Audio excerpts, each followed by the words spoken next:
नमो अरहन्ताणं नमो सिद्धाणं नमो आयर्याणं नमो उवज्जायाणं नमो लोये सवसाहु।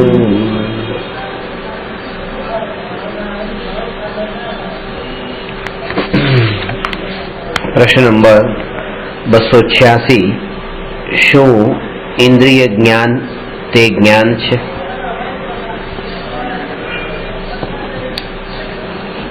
ઇન્દ્રિય જ્ઞાન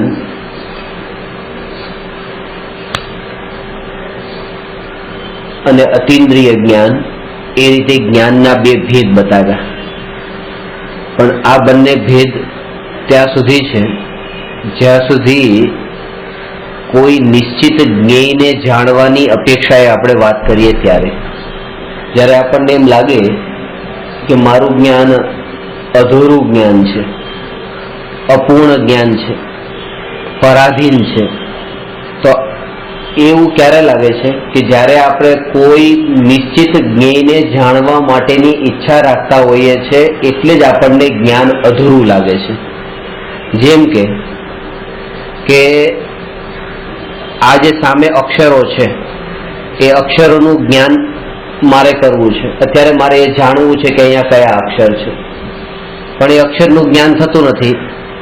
એમાં પ્રકાશનું નિમિત્ત જોઈએ છે, તો જે પ્રકાશ એ પર છે અને આ જ્ઞાન પર ઉપર આધીન થયું, પ્રકાશ ઉપર તો આધીન થયું ને, આંખ પર આધીન થયું, પ્રકાશ પર આધીન થયું, ઇન્દ્રિય અને વસ્તુ એ બંનેની સન્નિકટતાને આધીન થયું.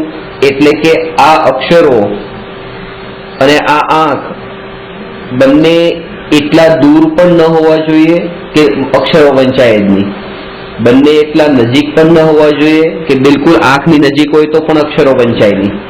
એટલે એનું જે ડિસ્ટન્સ છે આંખનો અને અક્ષરોનો એ પણ લિમિટેડ હોવો જોઈએ, પ્રકાશ પણ હોવો જોઈએ, આંખ ખુલ્લી પણ હોવી જોઈએ. તો આવી જે પરદ્રવ્યો પર જે પરાધીનતા છે એ પરાધીનતા ત્યાં સુધી જ જણાય છે જ્યાં સુધી અંતરમાં એવો વિકલ્પ છે કે મારે અક્ષરને જાણવા છે. પણ જેને આ વિકલ્પ નથી કે મારે આ અક્ષરને જાણવા છે, એના માટે એ જ્ઞાન ઇન્દ્રિય જ્ઞાન નથી, એ જ્ઞાન પરાધીન જ્ઞાન નથી, એ જ્ઞાન એ સમયે પણ સ્વાધીન છે, કારણ કે એને અક્ષરોને જાણવા વાળું જ્ઞાન એનું ધ્યેય નથી, એને જાણવા રૂપે પરિણમતું જ્ઞાન એનું ધ્યેય બની ગયું. ને જાણવા રૂપે પરિણમતું જ્ઞાન જેનું ધ્યેય છે તો એ પરિણમન તો નિરંતર છે કે જેને ઇન્દ્રિયોની પણ અપેક્ષા નથી, પરદ્રવ્યની અપેક્ષા નથી, પરદ્રવ્યની નિકટતાની અપેક્ષા નથી. એટલા માટે માત્ર જાણપણા રૂપ જે સ્વભાવ છે એ સ્વભાવની નજીક જઈને જોતા આ પાંચ ઇન્દ્રિયોની પરાધીનતા ત્યાં દેખાતી નથી. જેમ જેમ વૃદ્ધાવસ્થા આવે છે તો ચામડી પણ એ રીતે કડક કડક થતી જાય છે. હવે ચામડી જે કડક થઈ તો એ સમયે અને નરમ ચામડી, તો નરમ ચામડીમાં જયારે ગરમનું જ્ઞાન થાય તો વધારે જ્ઞાન થાય છે, આપણને વધારે ગરમ લાગે છે. અને જયારે ચામડી નરમ થઈ ગઈ તો જ્ઞાન પછી ઓછું થયું, એટલી વધારે ખબર ફીલ નથી થતું. તો એનું કારણ એમ નથી કે ત્યાં એ વખતે આ જે ચામડી જે છે એનું મૂળ કારણ નથી. મૂળ કારણ તો એ છે કે પોતાની જ્ઞાનની એ સમયની અવસ્થા, જ્ઞાનની એ સમયની અવસ્થા અને એ અવસ્થા ઉપર પણ દ્રષ્ટિ જવી એ પુરુષાર્થની નબળાઈ પાછી. કારણ કે એ જે અવસ્થા છે એ અવસ્થા જ્ઞાન સ્વભાવ નથી, એ અવસ્થા ક્ષયોક્ષમ જ્ઞાન છે. આ બે માં આટલું અંતર. દરેક સમયે આપણને જે અનુભવ થાય છે એ અનુભવ જ્ઞાન કરીએ છીએ એવું લાગે છે, પણ ખરેખર જે છે એ અનુભવ પોતાના શુદ્ધ જ્ઞાન સ્વભાવ છે. સ્વભાવની અનુભૂતિ થતી હોવા છતાંય જ્ઞાનની અનુભૂતિ થાય છે એવું માન્યું, આ માન્યતાનું નામ છે મિથ્યાત્વ. અને આ ઇન્દ્રિય જ્ઞાનનું હવે અત્યારે શું લેવાનું છે કે જ્યારે પણ હવે પરાધીનતા લાગી, પરાધીનતા તરત જ એ જાગૃતિ રહેવી જોઈએ. આ જાગૃત કરવા માટે થઈને આ વાત બતાવે છે કે તમને કંઈક વાંચવું છે અને તમારે ચશ્માની જરૂર છે, તમે ચશ્મા શોધો છો, ચશ્મા ક્યાં, તો ત્યારે તમને જે આકુળતા થઈ રહી છે ને એ સમયે તમે આ જાગૃતિ રાખો કે આ તો આ જે આકુળતાનું કારણ છે એ જાણપણું નથી. આ આકુળતાનું કારણ જે છે એ જે સામેનું જે જ્ઞેય છે એ જ્ઞેયની રુચિ, એ જ્ઞેયમાં જે સુખ બુદ્ધિ એ આકુળતાનું કારણ બને છે. જ્ઞેયોમાં જો સુખ બુદ્ધિ ન હોય તો આ આકુળતા થાય નહીં જાણવાની.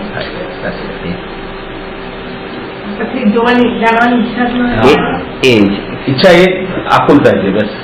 કારણ કે એનું કારણ છે કે એ જ્ઞેયોને જાણવાની જે છે એ જાણવાનો જે વિકલ્પ છે, જાણવાની જે ઈચ્છા છે એ ઈચ્છા પણ કેમ ન રહી. શાસ્ત્રોમાં બે પ્રકારની ઈચ્છા જે બતાવી છે, એક તો છે વિષયોને ભોગવવાની ઈચ્છા અને બીજી ઈચ્છા એવી છે કે વિષયોને ભોગવવું નથી પણ વિષયોને જાણવાની ઈચ્છા. તો ભોગવવાની ઈચ્છા કરતા જાણવાની ઈચ્છા એ વધારે અહિતકારી છે. આ વાત સમજવાની. ભોગવવું તો આત્માનો સ્વભાવ નથી, જાણવું તો આત્માનો સ્વભાવ છે. તો પછી જાણવું આત્માનો સ્વભાવ છે તો જાણવાની ઈચ્છાને ભોગવવાની ઈચ્છા કરતા પણ વધારે અહિતકારી કેમ કહી? તો એનું કારણ છે કે જે ભોગવવાની ઈચ્છા છે, જે આત્માનો ભોગવવું તો સ્વભાવ નથી, એટલે જે સ્વભાવ નથી એવી જે ઈચ્છા છે એ વિભાવની ઈચ્છા છે. ભોગ એટલે વિભાવ, અને વિભાવ છે એ હંમેશા રહેતો નથી, એ લાંબો કાળ ટકતો નથી. એટલે આ જે ઈચ્છા છે એ પણ લાંબો કાળ ટકવાની નથી. પણ જે જાણવું એ તો નિરંતર છે, અનંત કાળ સુધી છે. એટલા માટે જાણવાની ઈચ્છા જે છે એનો અંત નથી. અને એ જ કારણ છે કે જે ભોગવતી વખતે એને ત્યાં એને સંતોષ થઈ જાય છે, ત્યાં એને તૃપ્તિ થઈ જાય છે કે બસ હવે નથી ભોગવવું. પણ જાણવામાં એવી તૃપ્તિ નથી થતી, જાણવામાં વધારે જાણવાની ઈચ્છા થાય છે. અને એ જે વધારે જાણવાની ઈચ્છા જે છે એટલા માટે તે ભોગની ઈચ્છા કરતા જ્ઞાનની ઈચ્છા જે છે વધારે અહિતકારી કહી છે. એટલે ખાસ જોર એના ઉપર કે મારે આ જ્ઞેયને જાણવું છે, આ જ્ઞેયને જાણવું છે એવો વિકલ્પ પણ ત્યારે ઉઠ્યો છે જ્યારે સ્વભાવની જાગૃતિ નથી, પોતાના નિજ સ્વભાવની જ્ઞાયક ભાવની જાગૃતિ નથી. જે જીવની જ્ઞાન પર્યાય જ્ઞાયક ભાવને જાણવામાં તે નિરંતર સ્થિર થઈ રહી છે, એ જીવને એ જ્ઞાનમાં એવો વિકલ્પ જ નહીં ઉઠે કે હું આ પરને જાણું, કે પરને જાણવા જાઉં અથવા તો પરને જાણવાથી મને કંઈક લાભ થશે. આવા વિકલ્પો ત્યાં સુધી જ ઉઠે છે જ્યાં સુધી આ સ્વભાવને જાણવામાં એ જ્ઞાન પર્યાય સ્થિર નથી થઈ ત્યાં સુધી. હવે આ જ વાતને આગળ કન્ક્લુઝનમાં એ રીતે બતાવે છે કે ઇન્દ્રિય જ્ઞાન જે છે એ પણ ઇન્દ્રિય જ્ઞાન ત્યાં સુધી જ છે જ્યાં સુધી કોઈને કોઈ પર જ્ઞેય ઉપર દ્રષ્ટિ છે. પર જ્ઞેય ઉપર દ્રષ્ટિ છે એટલા માટે જ આ ઇન્દ્રિય જ્ઞાન. ત્યારે ઇન્દ્રિય જ્ઞાન કહ્યું ત્યારે આ આંખના નિમિત્તથી થતું જ્ઞાન, એટલે આંખ ઉપર પાછી દ્રષ્ટિ. તો ત્યાં એ જે છે કે અહીંયા એ ભેદ નથી કરવાનો, કે ઇન્દ્રિયોના નિમિત્તથી જાણ્યું એ જાણનારું જ્ઞાન તે ઇન્દ્રિય જ્ઞાન, ઇન્દ્રિયોના નિમિત્ત વિના જાણનારું જ્ઞાન તે અતિન્દ્રિય જ્ઞાન. એ ભેદ અહીંયા નથી કરવાનો. અહીંયા તો એટલી જ વાત છે કે જાણવા રૂપ પરિણમવા વાળું જે છે, બસ જાણવા રૂપ પરિણમવા વાળું છે. આપણે શું કરીએ છીએ કે હાથના ચમચીના નિમિત્તથી જે હલવો જીભ પર આવ્યો એ હલવો, અને બીજું છે કે જે ચમચીના નિમિત્ત વિના સહજ હાથથી જ તેમ. તો એમાં એ કે ચમચી જે પરને નિમિત્ત માનતા હતા કે બીજાના નિમિત્તે, અને આ હાથથી સહજ આવ્યો. તો ત્યાં બે વસ્તુ સમજવાની છે કે ચમચીના નિમિત્તથી આવેલો હલવો ને ચમચીના નિમિત્ત વિના આવેલો હલવો, એમાં જે હલવાનું જે મીઠાશ સ્વરૂપ છે એ મીઠાશ સ્વરૂપ ઉપર જો દ્રષ્ટિ કરવામાં આવે તો ચમચી ત્યાં રહેતી નથી. અને એવું નથી કે ખાલી ચમચીના નિમિત્તથી આવેલો હલવો એ વાક્ય રહેતું નથી, ચમચીના નિમિત્ત વિના એ વાક્ય પણ છૂટી જાય છે જ્યારે સ્વભાવને દ્રષ્ટિમાં લેવામાં આવે ત્યારે, કે એની મીઠાશ રૂપ સ્વભાવ છે. તો એવી રીતે જ્ઞાન માત્ર જે સ્વભાવ છે એ સ્વભાવને જ્યારે સ્વભાવના ઉપર દ્રષ્ટિ કરીએ, સ્વભાવને દ્રષ્ટિમાં લઈએ ત્યારે એ સ્વભાવ ઇન્દ્રિયોના નિમિત્તથી તો જાણતો નથી, પણ એ સ્વભાવ ઇન્દ્રિયોના નિમિત્ત વિના પણ જાણતો નથી. એ સ્વભાવ માત્ર જાણવા રૂપ પરિણમન કરે છે, જાણવા રૂપ પરિણમન કરે છે. વેદન માત્ર, બસ વેદન માત્ર એ જ એનું કાર્ય છે. જાણવું જાણવું જાણવું એ જ જયારે રહ્યું ત્યારે ઇન્દ્રિયોના નિમિત્તથી જાણ્યું ને ઇન્દ્રિયોના નિમિત્ત વિના જાણ્યું, આ બંને વાત છૂટી જાય છે.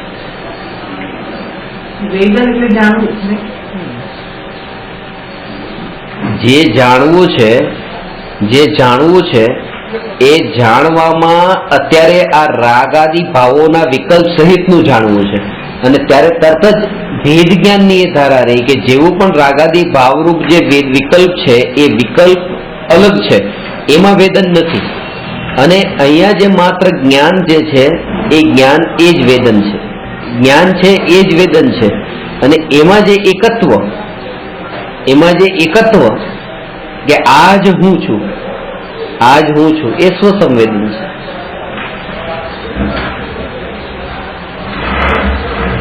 હવે એ જે જ્ઞાન છે જે જાણવારૂપ પરિણમે છે એ જ્ઞાનમાં ફેરફાર નથી, એ તો એકરૂપ છે. ખાસ વાત એ છે કે વિકલ્પોના તરંગનું મૂળ કારણ તો એ છે કે આ જે પરિવર્તન જે આવી રહ્યું છે, પરિવર્તન થતા એવા જ્ઞેયોમાં તે એવી તૃપ્તિ નથી થઈ હજી કે હજુ પણ આ જ્ઞેય ને બીજું જ્ઞેય ને ત્રીજું જ્ઞેય ને એવી રીતે એક એક જ્ઞેયોમાં જે ઉપયોગ જાય છે, ત્યારે જાગૃતિ આ રાખવાની છે કે એ સમયે દરેક સમયે છે કે એ જાણવા સિવાય બીજા કોઈ રૂપે પરિણમ્યું તો નથી પરિણમ્યું, એટલા માટે એ અપરિણામી રહ્યું, એવું ને એવું રહ્યું, એને કુટસ્થ રહ્યું એવું કીધું. જે જ્ઞાન છે એ જ્ઞાન અત્યારે જો આ સમયની પર્યાયમાં ટેબલને જાણ્યું, બીજા સમયની પર્યાયમાં ખુરશીને જાણ્યું, તો ટેબલને જાણ્યું ને ખુરશીને જાણ્યું. હવે આ બંનેને કોણ કરી દો તો શું કર્યું કે પહેલા સમયની પર્યાયમાં માત્ર જાણ્યું, જાણવાનું કાર્ય એને કર્યું, બીજામાં પણ જાણવાનું કાર્ય કર્યું. કોને જાણ્યું એ નથી લેતા, જાણવા રૂપનું કાર્ય કર્યું અને જાણવાનું કાર્ય કર્યું. ત્રીજા સમયની પર્યાયમાં જાણવાનું કાર્ય કર્યું. તો આવી રીતે જાણવાનું જે કાર્ય કરે છે આ કાર્ય તો પર્યાયનું નામ છે. જે જાણવારૂપ પરિણમે છે, પાછું જાણવારૂપ પરિણમે છે, જાણવારૂપ પરિણમે છે, આવું જાણવારૂપ પરિણમન થાય છે. તેમ છતાં પણ એ પરિણમન નથી, તેમ છતાં પણ એને અપરિણામી કહ્યું, એને કુટસ્થ કહ્યું. તો દરેક સમયે જાણવારૂપ પરિણમન તો થાય છે, તો પછી કુટસ્થ કેમ કહ્યું કે જાણવારૂપ પરિણમ્યું, જાણવારૂપ પરિણમ્યું, જાણવારૂપ પરિણમ્યું, આવું જે એનું એકરૂપ, એનો મતલબ કે ન પરિણમ્યું. પરિણમવાનો અર્થ સમજ પડે? નહીં, એમ નથી, એમ નથી.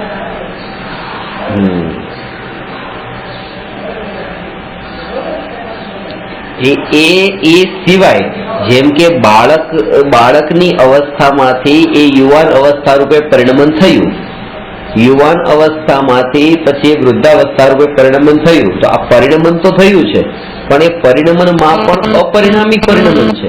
અપરિણામી પરિણમન એટલે કે પરિણમન જે છે એ પરિણમન પોતે જ અપરિણામી છે. એટલે એ ત્રણેય અવસ્થામાં જે શરીરનું નામ બાળકની અવસ્થામાં જે હતું એ જ યુવાન અવસ્થામાં રહ્યું, એ જ વૃદ્ધાવસ્થામાં રહ્યું, એ સિવાય કોઈ બીજા રૂપે થયું. જેમ કે એ રમેશ નામ છે તો રમેશ બાળક, તો યુવાન થયો ત્યારે રમેશ અને વૃદ્ધ થયો તો પણ રમેશ. હવે બાળકથી પરિણમન થઈને યુવાન થયો, યુવાનથી પરિણમન થઈને વૃદ્ધ થયો, પણ રમેશથી પરિણમન થઈને સુરેશ તો ન થયો ને. એટલા માટે આજે અનેક અવસ્થારૂપ પરિણમન જે છે એ પરિણમન પણ અપરિણામી છે, એ પરિણમન નથી, કારણ કે એમાં આ તો એનું એ જ છે. એમ એવી રીતે જાણવારૂપ પહેલી સમયની પર્યાયમાં જાણવારૂપ પરિણમન થયું, બીજા સમયની પર્યાયમાં જાણવારૂપ પરિણમન થયું, આવું દરેક સમયની પર્યાયમાં જાણવારૂપ પરિણમન જે થાય છે એ જાણવારૂપ પરિણમન પછી મટીને રાગાદી ભાવરૂપ નથી થઈ જતું, એ જાણવારૂપ જ રહે છે, કોઈ બીજું નથી થતું. માટે એ પરિણમન જે છે એ પરિણમન પણ પરિણમન નથી એ બતાવ્યું, પરિણામી પણ અપરિણામી છે એ સિદ્ધ કર્યું. સમજાની વાત? પરિણામ તો છે, આજે જાણવારૂપ પરિણામ છે, એ સિવાય બીજા કોઈ રૂપે પરિણમન ન થયું. એટલે પરિણમીને પણ પરિણમતો નથી, એ આનો અર્થ છે. પરિણમીને પણ પરિણમતો નથી અને ન પરિણમતો એવો જે છે એ પાછો એવો તો નથી જ પાછો કે બિલકુલ નથી પરિણમતો, કારણ કે એની દરેક સમયની અવસ્થામાં એનું એક્ટિવપણું, એની જાગૃતિ, એનું બસ સક્રિયપણું છે. ત્યાં જાણવાનું સક્રિયપણું તો દરેક સમયની પર્યાયમાં છે. એટલે આ બંને વાતને સમજવાની છે. પહેલું એ કે જાણવા, આ તો એ બતાવ્યું કે જાણવા રૂપે પરિણમીને પણ એ પરિણમતો નથી, કારણ કે જાણવા રૂપે જ રહે છે, બીજા કોઈ રૂપે થતો નથી, માટે અપરિણામી. અને અપરિણામી પણ પરિણામી છે, કારણ કે અપરિણામી જે છે એ દરેક સમયે ડેડ નથી, નિષ્ક્રિય નથી, દરેક સમયે એ એક્ટિવ છે, એ પોતે જાણપણામાં એક્ટિવ છે. એટલા માટે અપરિણામી પણ પરિણામી છે અને પરિણામી પણ અપરિણામી છે. આ બંને દ્રષ્ટિકોણ છે એના, પરિણામીના અને અપરિણામીના. હવે જે પરિણામી છે એ પરિણામી અને અપરિણામી, આ જે બે ભેદ છે, આ જે ભેદ સમજ્યા ને, બસ તો આત્માના સ્વરૂપને સમજવા માટે આ ભેદ બે સમજવા જરૂરી હતા. અનુભૂતિ જે છે આ બંને ભેદથી રહિત છે. એ શું છે?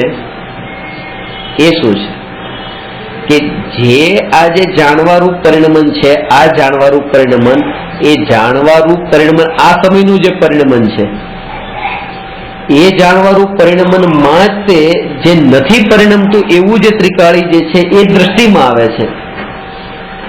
સમજાની વાત? જે પરિણામી છે, પરિણામી, તો પરિણામી શું કહે છે કે જે આ પરિણામી એ કહે છે કે આ જે અપરિણામી જે ત્રિકાળ જાણપણારૂપ છે, જે પરિણમતો નથી, એવો જે ત્રિકાળી શુદ્ધ દ્રવ્ય, એ દ્રવ્ય એ જ હું છું. આવું કોણે કીધું? આવું પરિણામે કીધું, બરાબર?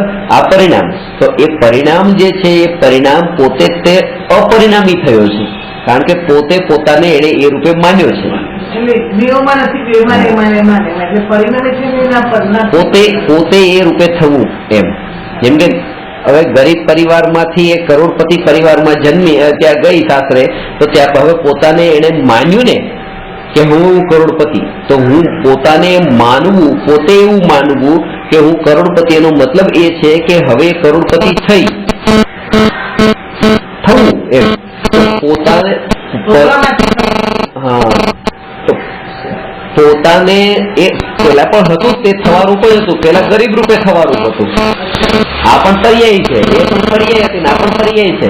પણ એ જે પર્યાય છે, એ પર્યાયનું સ્વરૂપ કેવું હતું કે એને આ સંપત્તિ ઉપર દ્રષ્ટિ નથી કરી. જેવી દ્રષ્ટિ કરી એટલે પછી એને પોતાને પણ એ રૂપે માની લીધું કે હું કરોડપતિ.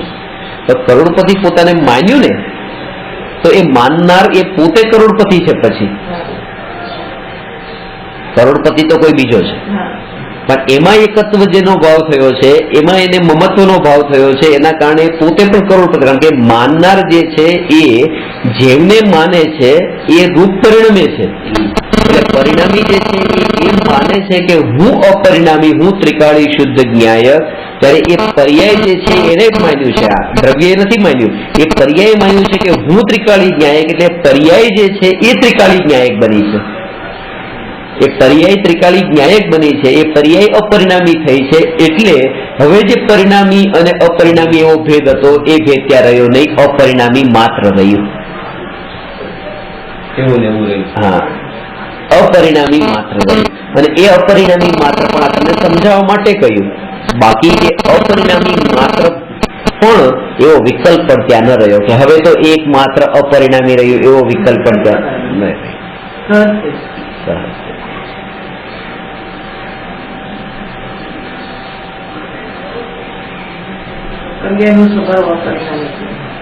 પર્યાય, આ જે પર્યાય છે પોતે પરિણામી હા પરિણામી થઈ ગઈ.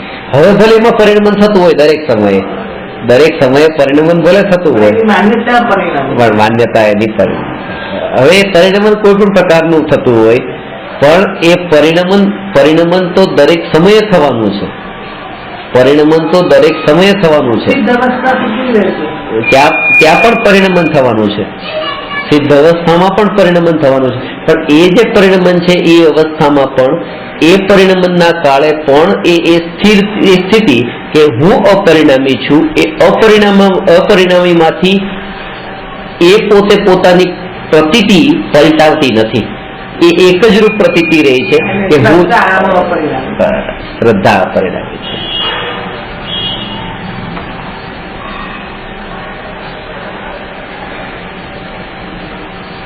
અને એના પર દ્રષ્ટિ જે જવી એ જ આ રાગાદી વિકલ્પોની તરંગોને સહજ શાંત કરે છે. માર્ગ એ છે, અભ્યાસ આ વાતનો આપણે કરવાનો છે કે દરેક સમયે આ જે પર્યાય, જે જાણવાનું કાર્ય, જેને આપણે સીધી ભાષામાં કહીએ તો આ વિચારો, આ જે વિચારો છે એ વિચારો જે દુનિયાના વિષયોમાં જે ભમે છે એ વિચાર ભમતી વસ્તુ પર ન ભમે. હા, અને સ્થિર ઉપર ભમે એમ નહીં, કારણ કે ભમતી વસ્તુ ઉપર પણ એ ભમવા માટે નથી ભમતા, ભમતી વસ્તુ ઉપર પણ સ્થિર થવા માટે એ ભમે છે. એ સ્થિર થવા માટે ગયા છે અને ભમવું પડ્યું છે. આ મારો વિચાર અત્યારે તમારા તરફ ગયો છે, એ તમારામાં સ્થિર થવા માટે ગયો છે, પણ તમે પોતે સ્થિર ન રહ્યા એટલે આ વિચાર પછી સ્થિર ન રહ્યા. તમે પોતે સ્થિર ન રહ્યા એટલા માટે આ વિચાર પણ પછી સ્થિર ન રહ્યો. તો જે વિષયોમાં, જે જ્ઞેયોમાં ઉપયોગ જઈને સ્થિર થવાની કોશિશ કરે છે, એ સ્થિર થવાની કોશિશ તો એની એ જ છે કે સ્થિર થવું, કારણ કે સ્વભાવ છે આત્માનો સ્થિર થવું. પણ એ જ્ઞેય જે છે એ જ્ઞેય પોતે જ એવા અસ્થિર છે અને દ્રષ્ટિ જ્ઞેયાધીન છે, એટલા માટે એ ઉપયોગનું પણ ત્યાં સ્થિર થવું બનતું નથી. એટલે આ કે અસ્થિર જ્ઞેયોના તરફ લક્ષ્ય કરતા ઉપયોગ પણ અસ્થિર જ રહે છે, ને સ્થિર જ્ઞેય પર લક્ષ્ય કરતા ઉપયોગ પણ સ્થિર થાય છે. જે આ જ્ઞેયો છે, આ બધા જ્ઞેયો અસ્થિર છે, નિરંતર પરિણમનશીલ છે, ગતિશીલ છે, એક રૂપ નથી. અને ઉપયોગ તો એમાં એવો તન્મય થાય છે કે તરત જ જયારે એ જ્ઞેય જેવું હલે છે, ઉપયોગ પણ ચંચળ થઈ જાય છે, વિચલિત થઈ જાય છે, ભ્રમિત થાય છે. એ સમયે આ જાગૃતિ કે એ પરિણમન એનું થાય. અત્યારે આ ઉપયોગ જે છે એ કેટલી પર્યાય તરફ છે, ખાસ વાત એ સમજવાની છે. ઉપયોગ અત્યારે આ કોઈને કોઈ પર પદાર્થ તરફ જઈ રહ્યો છે, કોઈ એક દ્રવ્યની, એક ગુણની કોઈ એક પર્યાય ઉપર એનો ઉપયોગ જાય છે, એક પર્યાય ઉપર ઉપયોગ ગયો છે.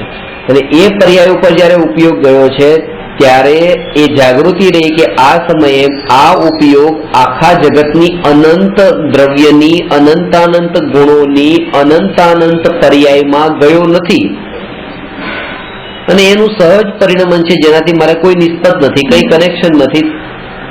તો પછી આ જે વર્તમાન પર્યાયમાં પણ આ તન્મયતા કેમ? આને પણ હું એ જ પ્રકારે ગૌણ જાણું જેવી રીતે મેં બાકી બધાને ગૌણ જાણ્યું છે.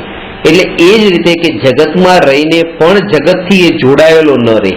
અત્યારે જગતમાં રહીને કોઈ એક જ્ઞેયથી, એક પર્યાયથી તો જોડાઈને રહેવા માંગે છે, કોઈને કોઈ વિશેષ પર્યાય કે ઉપયોગ હજુ ને કઈ બારમાં જઈને ઉપયોગને, બારમાં સુખ બુદ્ધિ ત્યાં આત્મામાં છે, પર પદાર્થમાં રસ્તા પર ચાલતા જઈએ છે, દુકાન પર નજર કરીએ છીએ, ત્યાંથી કઈ લેવું નથી, કઈ ખરીદવું નથી, તો પણ આ એક પ્રકારની અંતરની વૃત્તિ જેવી છે. દુકાનમાં બોર્ડ લગાવેલું છે, કોઈ જગ્યાએ બહાર હોર્ડિંગ લગાવેલું છે, તો એ વાંચ્યું બીજા દિવસે નીકળ્યા તો પણ પાછું નજર પડી તોય વાંચ્યું, ત્રીજા દિવસે તોય વાંચ્યું, એકવાર વાંચ્યું તો પછી વાંચવાની શું જરૂર છે? આ જ અંદરની જે વૃત્તિઓ છે કે વિષયોમાં જે વૃત્તિઓ જે જાય છે અને ત્યાં વિષયોમાં જોડાય છે, આ એક આદત સહજ પડી ગઈ છે. અને આવી જે આદત છે એ આદતને માટે પેલા બતાવ્યું કે તમારી એ જાગૃતિ રહી, પેલા એ અંદરમાં ખબર પડે કે મારે પ્રયોજન કઈ નથી. વિકલ્પોની પરંપરામાં હું ગમે એટલો ઊંડો ઉતરું, મને હાથમાં કશું જ આવવાનું નથી, આવી દ્રઢતા અંદરમાં આવે તો એ જે વિકલ્પોમાં જવાની જે ગતિ છે એ ગતિ મંદ થતી જાય. એ તાત્કાલિક અત્યારે એનો અભાવ નહીં થાય, પણ મંદ થશે. અને આ જાગૃતિના બળ પર, એટલે દરેક સમયની જાગૃતિ શબ્દ જયારે હું વાપરું છું, જાગૃતિનો અર્થ જ આ છે. જાગૃતિનો અર્થ એ છે કે ભલે અત્યારે કઈ નવું ન પામો તો કઈ નહીં, પણ એટલા અંદરમાં ઊંડા તો ન ઉતરો. એ સમયે બીજું કઈ નથી થતું. આપણને એમ લાગે છે કે એ સમયે આપણે હવે કોઈ વસ્તુને જોતા જોતા જઈએ છે, જતા રહ્યા કે ચલો ઠીક છે, આપણી 5 મિનિટ બગડી, આ 5 મિનિટ આપણી બગડી કે કઈ ને કઈ પ્રયોજન નતું, તેમ છતાં પણ 5 મિનિટ રસ્તા પર ચાલતા ચાલતા આપણે બધી વસ્તુને જોતા જોતા નીકળ્યા અને ઉપયોગને ભમાવ્યો, સમય પણ બગાડ્યો અને પરિણામો પણ મલિન કર્યા. બસ આટલું જ નુકસાન લાગે છે. પણ એ નુકસાન બહુ મોટું નુકસાન છે. બહુ મોટું નુકસાન એ છે કે જે અનંતની યાત્રાએ આપણે નીકળ્યા છીએ, એ યાત્રામાં ભવિષ્યની અનંત પર્યાયોમાં આ સંસ્કારો જેવા દ્રઢ થાય છે. આ 5 મિનિટમાં આપણે ખાલી 5 મિનિટ નથી બગાડી, એ જે વિચારોને જે ભમાવ્યા છે એમાં એવો સંસ્કાર અંદરમાં દ્રઢ થયો છે કે આગળની પર્યાયોમાં પણ હવે સહજ, આ જેમ કીધું ને કે સહજ રૂપે ઉપયોગ ત્યાં જતો રહ્યો છે. આ કેવી રીતે ગયો? આ પહેલાનો સંસ્કાર જ એવો અંદરમાં દ્રઢ કરેલો હતો, એ ખેંચીને લઈને ગયો.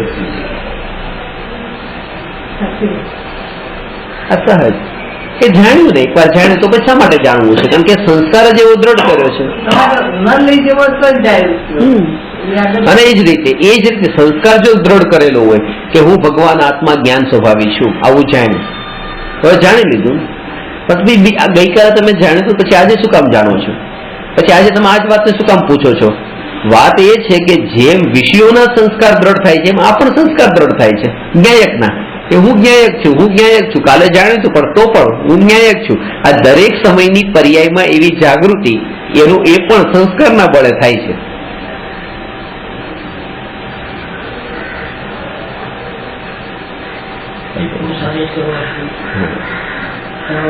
એટલે વિષયોની અમુક સમયની સંગતિ જે છે એ અમુક સમય બગાડનારી નથી કે આજે મારે બસ વધારે નહીં, ખાલી 2 કલાક માટે લંચ પર જવાનું છે. પણ 2 કલાક માટે 2 કલાક નથી બગડ્યા, એ આગળની જે અનંત પર્યાયોમાં જે સંસ્કાર એવો ઊંધો બાંધીને આવ્યા છે એ 2 કલાકમાં, કે જે હવે પછી, અને એ વિષયોના સંસ્કાર તો અનાદિના એવા છે કે પછી તમે આ સાંભળતા હો ને, 2 કલાક જઈને આવ્યા પછી પણ ધર્મનું સાંભળતા હો, ત્યાં પણ ઉપયોગ પાછો ત્યાં જ હશે. કારણ કે રુચિ ને સુખ બુદ્ધિ તો એમાં પડેલી છે ને, એના કારણે.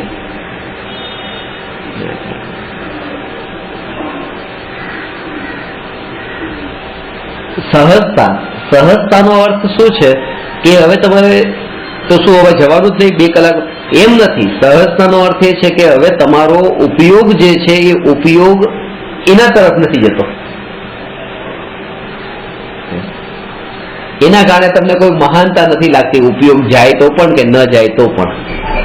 એનું નામ, એને અસાર જાણવાનો અર્થ એ છે. આ 5 ઇન્દ્રિયના વિષયના ભોગ છે, આ વસ્તુ આટલી સુંદર છે, હવે આ અસાર છે, આમાં સુખ નથી, આની કિંમત કોડીની છે, આમાં કઈ નથી. આટલી વાત ખબર પડી. તો હવે જેણે આ વસ્તુને છોડી દીધી અને દીક્ષા લઈ લીધી, તો એને કોડીની વસ્તુ છોડી છે, આમાં કઈ હતું તો કશું જ નહીં, અને એને છોડ્યું. તો એવું તો કઈ નથી, એવું તો કોઈ મહાન કામ કર્યું નથી. કારણ કે જે કઈક જેની કિંમત નથી એ વસ્તુને છોડી છે. એટલે બતાવ્યું કે જે વસ્તુ છોડવાનો અર્થ એ છે કે અસ્થિનો પક્ષ તો આવ્યો નથી અને નાસ્તિના પક્ષને છોડવાનું શરૂ કરી દીધું. એટલે 2 જ વસ્તુમાં આપણે અટકીએ છીએ, કાં તો હું આ વસ્તુને ગ્રહણ કરું અથવા તો હું આ વસ્તુને છોડું. આ 2 વિકલ્પોમાં અટકીએ છીએ.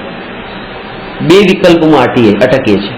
કાં તો હું આજે જમવા માટે જાઉં કે પાર્ટીમાં જાઉં, એ વિકલ્પ, અને હું આજે પાર્ટીમાં મારે નથી જવું, આ વિકલ્પ. આ બંને વિકલ્પ છે ને બંનેમાં અટકવું છે. જવું છે એમાં પણ અટકવું છે, નથી જવું એ પણ અટકવું પાર્ટીમાં જ છે.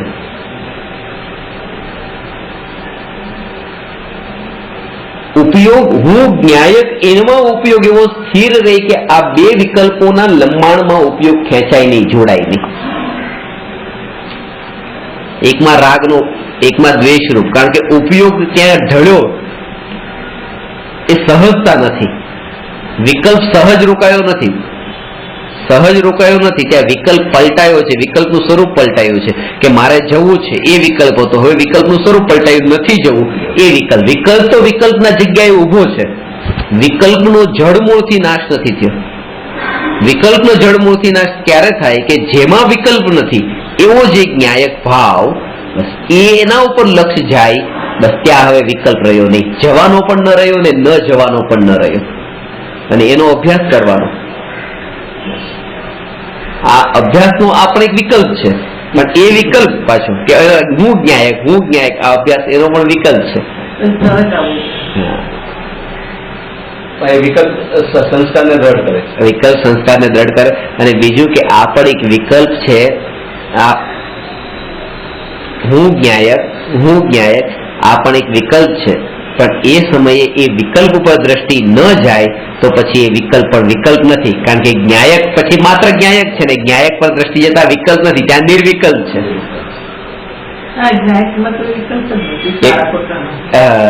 એટલે પરિણામ ચાલુ છે,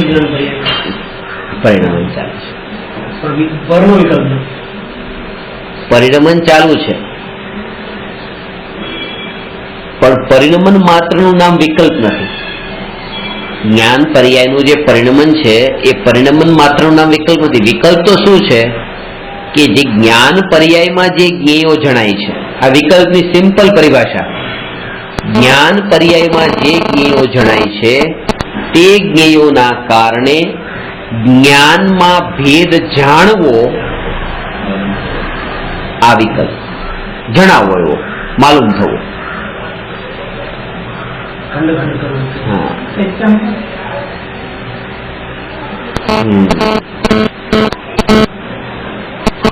સોનું છે એ જાણ્યું અને સોનાને જાણીને બહાર નીકળ્યા તો કીચડને પણ જાણ્યો. એ બંને જાણપણામાં આજે જાણપણું, જાણવા રૂપ પરિણમન, જાણનાર, એ જાણનારમાં શું ફેર પડ્યો? કઈ નહીં. તો પણ એ ફેર લાગ્યો, જ્ઞેયોમાં ફરક પડે છે, એટલે જ્ઞેયોને જાણવા વાળું જે જ્ઞાન છે એ જ્ઞાનમાં પણ ભેદ માન્યો છે. અત્યારે એ જ્ઞાનમાં પણ ભેદ માન્યો છે, કારણ કે જ્ઞેયોમાં ભેદ. આજે જો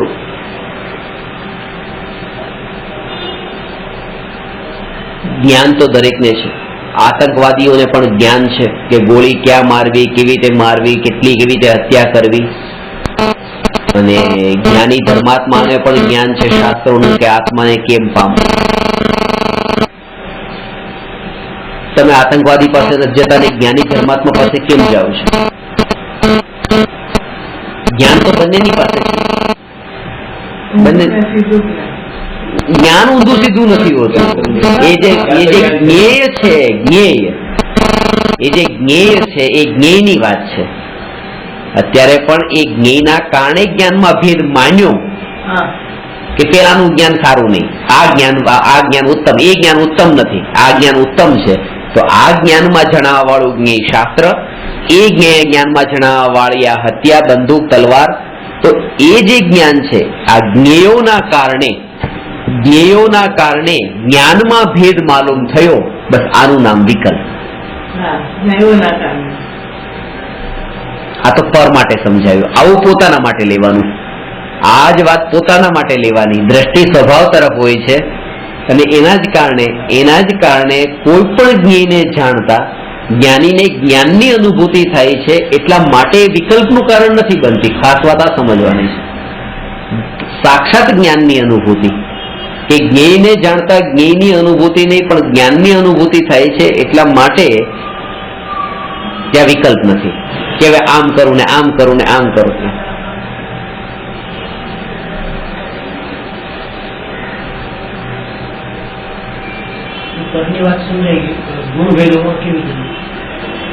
એટલે જ્ઞાન એટલે એ જ કે પરના ભેદમાં જ્ઞાનની પર્યાયમાં ભેદ માન્યો.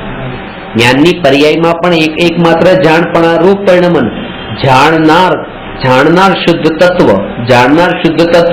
હવે અંતરની જે બધી ધારણાઓ બંધાયેલી હતી એ ધારણાઓના કારણે આ જાણપણું શુદ્ધ નથી દેખાયું, અને માત્ર જાણપણું. એટલા માટે આગળની એક સમયની પર્યાય પછી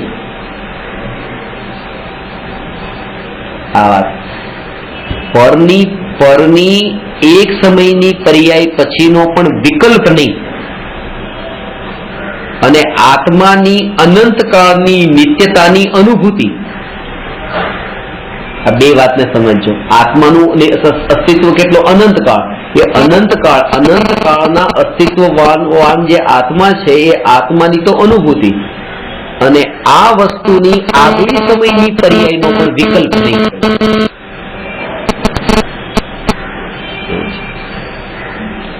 એટલો ટાઈમ ન રહેવો જોઈએ તમારી પાસે, એટલો સમય ન રહેવો જોઈએ વિચારને વિકલ્પ કરવાનો કે કાલે શું કરવું છે, 2 દિવસ પછી શું કરવું છે, આવતા ભાવમાં હું ક્યાં જઈશ. આ વિકલ્પને અવકાશ જ ન મળવો જોઈએ. એટલી આ ન્યાયકની વિચારની ધારા જ કન્ટિન્યુઅસ ચાલતી રહે. તમને એમ થયું ને કે તો કાલના પ્લાનિંગ કરવાના કે નહીં કરવાના, કાલે શું કરવું છે, કાલે શું જમવાનું બનાવવું છે, કે બપોરે શું જમવાનું બનાવવું છે, તો મારે ત્યાં જવું છે તો જવું કે ન જવું, આ બધા પ્લાનિંગ કરવા કે ન કરવા, આ બધું જે છે આ વિકલ્પ તો એટલે ઉભો થયો છે કારણ કે ન્યાયકની ચિંતનની ધારા નથી. અવકાશ આપ્યો છે પોતે જ, એ વિકલ્પને આમંત્રણ આપ્યું છે કે આવી જા, મારે કઈ કામ નથી. પણ જેને અંદરમાં એટલું કામ છે કે બસ સ્વભાવની સાથે તન્મયતાને જોડાણ છે, એની પાસે હવે આ ટાઈમ જ ક્યાં છે કે વિકલ્પ હવે આવે. અને કદાચિત ઉદય અનુસારે વિકલ્પ આવશે, એવું નથી કે વિકલ્પ નહીં આવે. ઉદય અનુસારે વિકલ્પ આવશે તો પણ જ્ઞાનમાં એવી પકડ નહીં આવે, જ્ઞાનની પકડમાં નહીં આવે, કારણ કે ઉપયોગનું જોડાણ ને ધારા એક નિત્યતાની સાથે એવી છે કે સહજતા રહેશે. એ સહજતા કે નિત્યતાના બળ પર એની સાથેની જેવી તન્મયતા છે, એક જે સ્થિતિ, એક સમાન જે સ્થિતિ છે કે આ રૂપ એક રૂપ સ્થિતિ છે, એ એક રૂપ ન રહીને કંઈક 2 રૂપ સ્થિતિ થવી, બસ આ જ વિકલ્પ.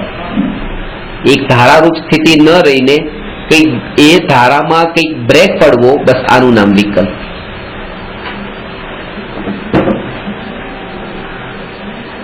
અને એટલા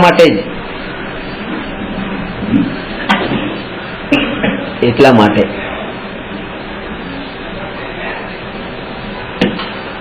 કે કોઈ પણ જ્ઞેયને જાણીને જે અંતરમાં ધારણા બાંધેલી છે ને, ધારણા તે આપણને સહજ સ્વીકાર કરવા માટે સહજ નથી સ્વીકાર કરવા દેતી. જે ધારણાઓ પહેલી જે ધારણા બાંધેલી છે અંદરમાં, પૂરી અપેક્ષાનો ભાવ આમ હશે, આ ભવિષ્યની પર્યાય માટે. હું અહીંયા 6:45 વાગે આવું છું અને એમ છે કે કોઈ અહીંયા આવી ગયો છે, કોઈ નથી આવ્યું, તો ધારણા પૂરી ધારણા કે આવી ગયા છે, 7 વાગે તો આવી જશે, 7 વાગે કોઈ નથી આવ્યું. તો આ જે બધી ધારણા ભવિષ્ય, જયારે 6:45 વાગ્યા ત્યારે 6:45 થી 7 ની વચ્ચે તો ભવિષ્ય જ હતું ને.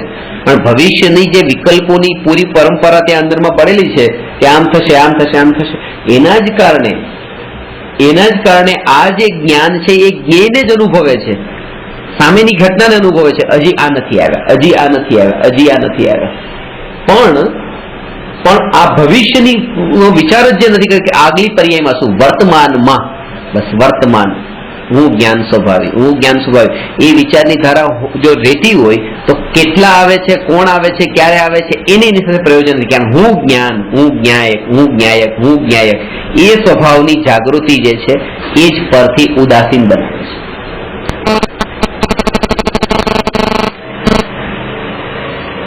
ત્યાં આગલા સમયની પર્યાયમાં આ 3 લોકમાં તમને કઈ ન દેખાય. આ ધારણા કઈ નવીનતા ન લાગવી જોઈએ. નવીનતા જે લાગે છે ને, એ નવીનતા એટલે લાગે છે કારણ કે જ્ઞેયો ઉપર દ્રષ્ટિ છે, એટલે નવીનતા લાગે છે.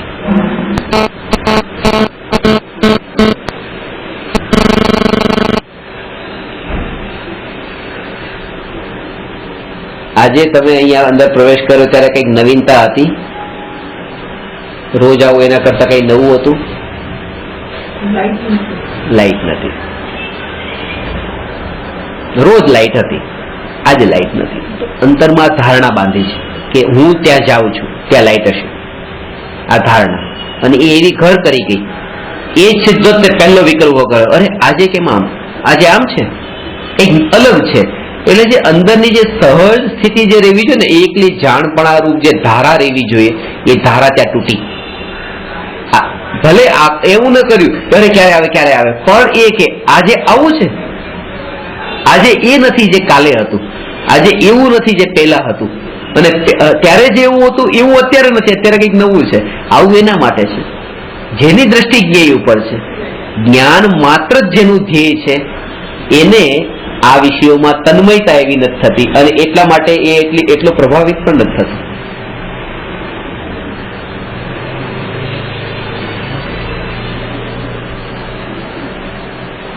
અંતરમાં આ પ્રતીતિ થઈ છે, અસાર છે. એ ભેદોમાં જવું અસાર છે. આ 5 ઇન્દ્રિય મળી છે તો 5 ઇન્દ્રિય ઉપર દ્રષ્ટિ જાય કે ન જાય, મનુષ્યપણા પર દ્રષ્ટિ જાય કે ન જાય. આટલો મહાન મનુષ્ય ભાવ મળ્યો છે, મૂલ્યવાન, જેને કીધું દરિયામાં એટલે મણી પડી જાય ને મણીને બહાર કાઢવું જેટલું દુર્લભ છે, એવો આ મનુષ્ય ભાવ એકવાર છૂટી ગયા પછી પ્રાપ્ત થવો એટલો દુર્લભ છે. તો આવી જે મહિમા બતાવી, તો આ મહિમાથી તો કંઈક તો થવું જોઈએ કે નહીં. આ પણ જે છે એને પણ જ્ઞેયની કેટેગરીમાં જાણશે. હવે એને એમાં પણ ભેદ નથી લાગતો, મનુષ્યપણામાં અને એકેન્દ્રીયમાં એ ભેદ પણ નથી લાગતો. મનુષ્યપણાની જે મહિમા છે એ મહિમા જ ન્યાયકની મહિમા ઘટાડે છે. એ એવી રીતે, કારણ કે ચામડાની મહિમા છે એને ન્યાયકની મહિમા કેવી રીતે હોય? આ મનુષ્યપણું તો ચામડું છે, આંખ કાન નાક છે, આ 5 ઇન્દ્રિય બધું ચામડું છે. આ મનુષ્ય ભાવની મહિમા એને છે જેને આત્માનું પ્રવચન સાંભળવું છે. મનુષ્ય ભાવની મહિમા એને છે જેને આત્માના વિશે શાસ્ત્રો વાંચવા છે. એના માટે મનુષ્ય ભાવની મહિમા એને છે જેને સત્સંગમાં રહેવું છે, જ્ઞાની ગુરુના યોગમાં રહેવું છે. આ મનુષ્ય બાકીની ગતિઓમાં આવું નથી બનતું જે મનુષ્ય ગતિમાં બને છે. તો આવી મહિમા આવે, પણ જેની સંગતિ અસંગ, ત્રિકાળ અસંગ એવો જ્ઞાયક છે, એ જ્ઞાયક ઉપર જયારે દ્રષ્ટિ જાય છે ત્યારે પછી આ પંચેન્દ્રિય, અતિન્દ્રિય પર દ્રષ્ટિ જતા પંચેન્દ્રિય પણ એકેન્દ્રિય સમાન થઈ ગયું. અતિન્દ્રિય પર દ્રષ્ટિ જતા પછી પંચેન્દ્રિય પણ એકેન્દ્રિય વધ થઈ ગયું. જેમ તમને એમ કહીએ કે આ પંચેન્દ્રિય છે ને આ એકેન્દ્રિય છે. હવે પંચેન્દ્રિયને જયારે તમે સ્વીકાર કરો ત્યારે એકેન્દ્રિય ઉપર દ્રષ્ટિ જતી નથી ને, કે નહીં એકેન્દ્રિય. તો એ જ રીતે અતિન્દ્રિય એવા જ્ઞાયક પર દ્રષ્ટિ જતા પંચેન્દ્રિય પર દ્રષ્ટિ જતી નથી. અને પેલામાં તો એવું હતું કે પંચેન્દ્રિય ને એકેન્દ્રિય તો એક જ જાતિના હતા પાછા, તો એ દ્રષ્ટિ જતી હટી ગઈ. આ તો જાતિ જ અલગ છે, તો દ્રષ્ટિ કેવી રીતે જાય? એટલે ગઈ વખતે જે પ્રશ્ન હતો શું ઇન્દ્રિય જ્ઞાન તે જ્ઞાન છે, એના ઉપર હવે આજે જે છેલ્લે સાર લેવાનો છે લઈએ છે. જેમ ઇન્દ્રિય જ્ઞાનનો વિકલ્પ આત્માનુભૂતિમાં બાધક છે, તેમ અતિન્દ્રિય જ્ઞાનનો વિકલ્પ પણ આત્માનુભૂતિમાં બાધક છે.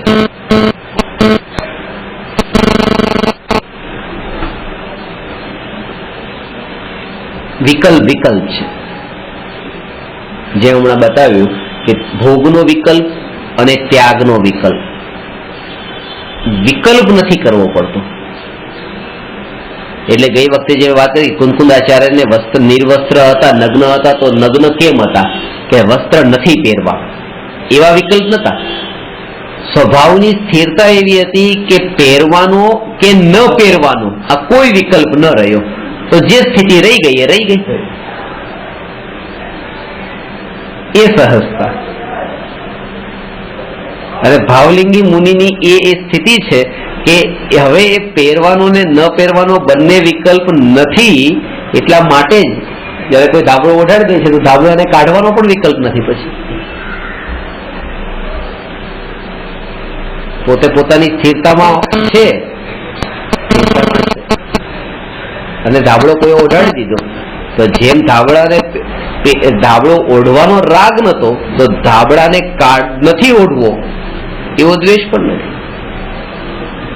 કારણ કે ઉપયોગ ત્યાં નથી, ઉપયોગ ન્યાયકમાં છે, ખાસ તન્મયતા એ છે. એટલે એ સહજ સ્થિતિ છે. એટલે બે વિકલ્પની વાત કરી, ઇન્દ્રિય જ્ઞાન વાળો અને અતિન્દ્રિય જ્ઞાન વાળો, બંને વિકલ્પ છે.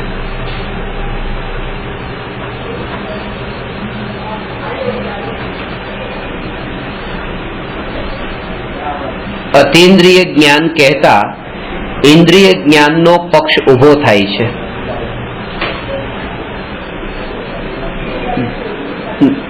નાસ્તિ રૂપે એ વિકલ્પ તો ઉભો રહ્યો, અતિન્દ્રિયમાં પણ ઇન્દ્રિય છુપાયેલું છે ને, એટલે ઇન્દ્રિય જ્ઞાન તથા અતિન્દ્રિય જ્ઞાન તે બંને પક્ષ છોડીને હું જ્ઞાન સ્વભાવી છું તથા મને જ્ઞાનની અનુભૂતિ થાય એવી ભાવના હોવી જોઈએ.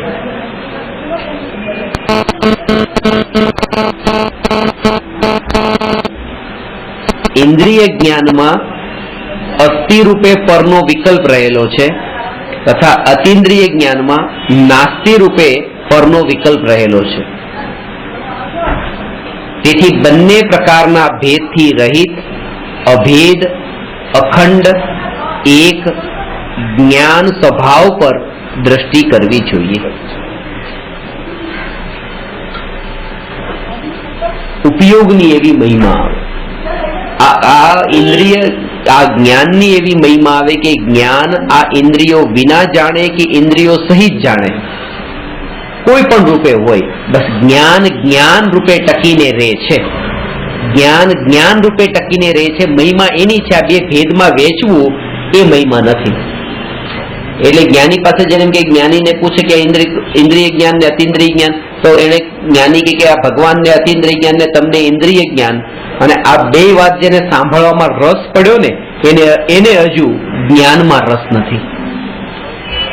ભગવાનનું અતિન્દ્રિય જ્ઞાન ને મારું ઇન્દ્રિય જ્ઞાન, અથવા તો મારું અતિન્દ્રિય જ્ઞાન અને બીજા જીવોનું ઇન્દ્રિય જ્ઞાન, એ સાંભળવામાં પણ જેને રસ છે, જેને ભેદમાં રસ પડ્યો છે, એને એક અભેદમાં રસ નથી, જ્ઞાન સ્વભાવમાં. આમ જોઈએ તો હિસાબ તો આ રીતે જ છે. ગણિતની દ્રષ્ટિએ જોઈએ તો એ જ છે કે ઇન્દ્રિયોના નિમિત્તથી જાણે તે ઇન્દ્રિય જ્ઞાન, ઇન્દ્રિયોના નિમિત્ત વિના જાણે તે અતિન્દ્રિય જ્ઞાન. હિસાબ આ રીતે ચાલે. પણ આ સ્થિતિમાં હિસાબ છૂટી જાય છે, ગણિત છૂટી જાય છે. આ સ્થિતિમાં સમર્પણ હોય છે. શ્રદ્ધાનો વિષય છે, આ સમર્પણનો વિષય છે, ગણતરીનો વિષય નથી. અમેરિકાની એક અદાલતમાં એક સ્ત્રી એક બીજી સ્ત્રી ઉપર કેસ કર્યો એક બાળક માટે.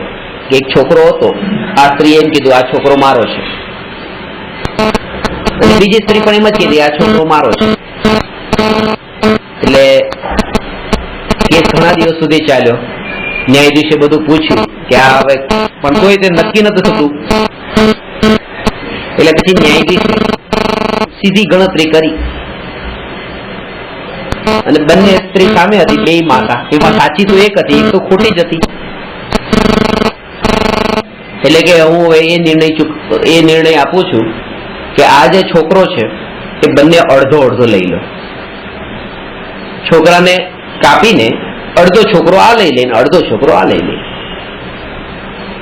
એટલે એક માએ કીધું કે ન્યાયાધીશ સાહેબ, છોકરાને કાપો નહીં, ભલે સામાવાળી સ્ત્રીને આપી દો, પણ કાપો નહીં તમે, માન નથી જોતો. એટલે ન્યાયાધીશે કીધું બસ આ માં સાચી છે. છોડવા સમર્પણ કરવા તૈયાર થઈ ગઈ ને, એ સમર્પણ છે એ જ સાચું છે. આમ ગણિતની દ્રષ્ટિએ જોઈએ તો અડધો અડધું ભેદ એ રીતે જ પડે. પણ પેલી એ કીધું કે ઠીક છે અડધો અડધો આપી દો, ચાલશે, ચલો કઈ ન મળ્યો તો અડધો તો મળશે ને એમ. ન્યાયાધીશે કીધું ના, ખોટી માં છે. ભેદમાં વેચીને અભેદને ગુમાવવું એ તો સર્વસ્વ ગુમાવવા જેવું છે. તો આ જે જ્ઞાન છે, આ ઇન્દ્રિય જ્ઞાનના ભેદમાં ને અતિન્દ્રિય આ બે ટુકડામાં જેને વેચ્યું અને તૈયાર થયા, એને અભેદ એવા જ્ઞાનને ખંડિત કરી નાખ્યું. અને જ્ઞાની છે એ તો જ્ઞાનમાં એકત્વ રાખે છે કે નહીં, આ બે ભેદમાં મારે નથી પડવું. ભલે જ્ઞાન કોઈ પણ પ્રકારનું, મારે અતિન્દ્રિય પણ નહીં જોઈએ, ઇન્દ્રિય નહીં જોઈએ તો અતિન્દ્રિય વાળો ટુકડા વાળું પણ નહીં જોઈએ, કારણ કે એ પણ એક ટુકડો છે. મારે ટુકડો નહીં જોઈએ, માત્ર જ્ઞાન. એ જ્ઞાનમાં બસ જેને એકત્વનો ભાવ છે, માત્ર જ્ઞાન, એ જ જ્ઞાની છે. ઇન્દ્રિય જ્ઞાનના ટુકડામાં એકત્વનો ભાવ, એ અજ્ઞાની ને અતિન્દ્રિય જ્ઞાન વાળો ટુકડો, એને ટુકડામાં રસ છે, ભેદમાં રસ છે.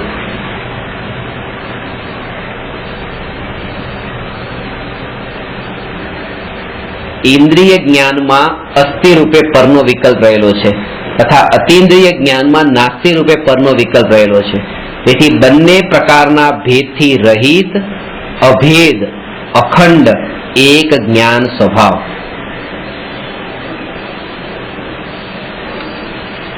દ્રવ્ય અપેક્ષાએ અભેદ, ક્ષેત્ર અપેક્ષાએ અખંડ, કાળ અપેક્ષાએ એક અને ભાવ અપેક્ષાએ જ્ઞાન સ્વભાવ. આ ચાર આમ લખ્યું છે, સળંગ વાંચીએ તો એ ભેદ નહીં ખબર પડે, પણ આમ એને સમજવાનું છે. બંને પ્રકારના ભેદથી રહિત આત્માનું જે સ્વભાવ છે, જ્ઞાન સ્વભાવ, એ કેવો છે? અભેદ છે, અખંડ છે, એક છે, એવો આ જ્ઞાન સ્વભાવ. અભેદ કેવી રીતે? કે જ્ઞેયોના ભેદને લીધે એ જ્ઞાન ભેદરૂપ થતું નથી, એટલે એ અભેદ છે. અખંડ કેવી રીતે?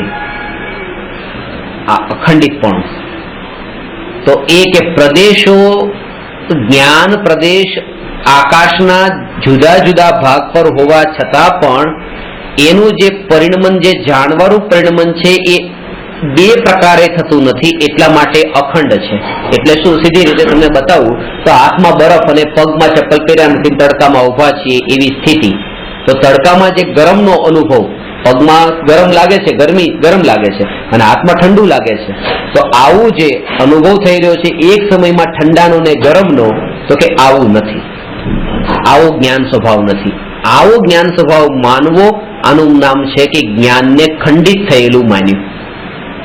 એક જ્ઞાન જે આખો આત્મા એક છે, આ આત્મામાં જ્ઞાન એક છે, અને એ સમયે અહીંયા જ્ઞાન અલગ ને અહીંયા અલગ, એનો મતલબ કે બે ખંડિત થઈ ગયા. એક સમયમાં તો જ્ઞાન તો કોઈ એક જ વિષયને જાણશે, એવી વર્તમાન જ્ઞાનનું તો એ રીતે યોગ્યતા છે, ઉપયોગ એક જગ્યાએ જશે ને એક વિષયને જાણશે.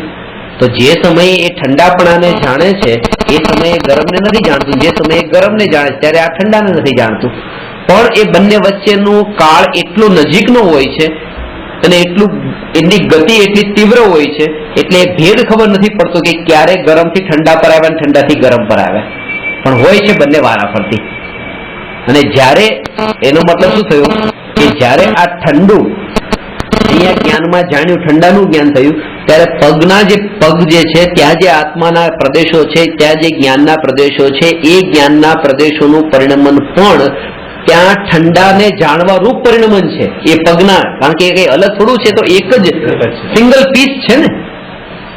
અને એ જ રીતે જે સમયે ગરમનું જયારે અનુભવ થાય છે ત્યારે અહીંયા બરફ હોવા છતાં પણ અહીંના જ્ઞાન પ્રદેશો ગરમની જ અનુભૂતિ કરે છે, ઠંડાની નથી કરતા, કારણ કે એ પણ અભેદ છે, એક છે. આનું નામ છે અખંડિતપણું જ્ઞાનનું.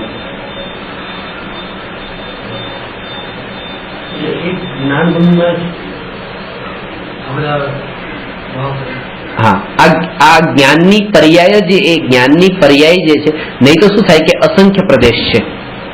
આત્મા અસંખ્યાત પ્રદેશી છે, અને અસંખ્યાત પ્રદેશી છે, તો આ પ્રદેશે ઠંડાને જાણે ના બીજા પ્રદેશે ગરમને જાણે, તો અસંખ્ય પ્રદેશે તો પ્રદેશે તો ખંડ ખંડ થઈ જાય.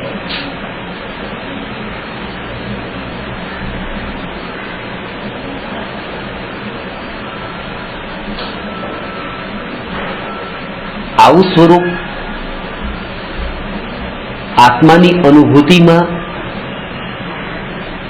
બાધક નથી. કે ઉપયોગ જ્યારે ઠંડા તરફ ગયો ત્યારે ગરમ તરફ ન ગયો, અને ગરમ તરફ ગયો ત્યારે ઠંડા તરફ ન ગયો. આવું બીજા તરફ, બધા તરફથી ઉપયોગ ઓટોમેટિક હટી ગયો. આને આપણે પરાધીનતા માનીએ છીએ. ત્યારે કેવી પરાધીનતા કે અહીંયા ઉપયોગ જાય છે તો બીજા પગમાંથી હટી જાય છે, ભલે પગમાં ગરમ હોય તો પણ. અને પગનો જે ઉપયોગ જયારે ગયો ત્યારે હાથમાં બરફ હોવા છતાં પણ ઉપયોગ હટી જાય છે. તો આ જ્ઞાનની કેવી પરાધીનતા કે હોવા છતાં પણ અનુભવ નથી થતો, કે આ પરાધીનતા નથી, આ જ નિર્વિકલ્પ અનુભૂતિનું સાધન છે. કે જ્યારે આત્માની અનુભૂતિ થશે ત્યારે પગમાં ગરમ હશે ને હાથમાં બરફ હશે તોય ઉપયોગ ત્યાં નહીં જાય, ત્યારે તો અનુભૂતિ થશે. એટલે આ તો એવી મહાન વાત છે કે એના બળ પર જ અનુભૂતિ થાય છે કે આવો આત્માનો સ્વભાવ છે કે ભલે હોય તો પણ ઉપયોગ એમાં ન જાય. ઠંડી ગરમી એના કારણે જ કે કોઈ પણ સ્થિતિ જયારે શરીર અનુભવ ખાલી એને આપણે પરમાં ઘટિત કરતા હતા એટલા માટે એવું લાગતું હતું ક્યારે એકમાં જાય છે બીજામાં રહી જાય છે, એકને જાણે છે બાકી બધું રહી જાય છે. કારણ કે બીજા બધાનો પાછો રાગ હતો ને જાણવાનો, એટલા માટે એ નતું ગમતું.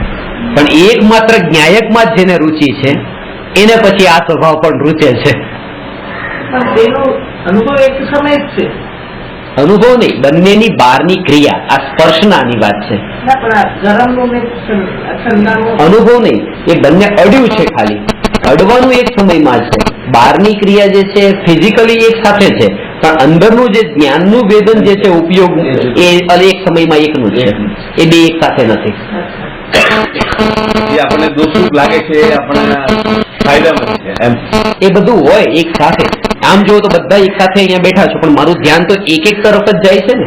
તો એક એક તરફ જે ધ્યાન જાય છે હોવાનું બધું એક સાથે છે, ધ્યાન એક તરફ છે. એવી રીતે બધું એક સાથે.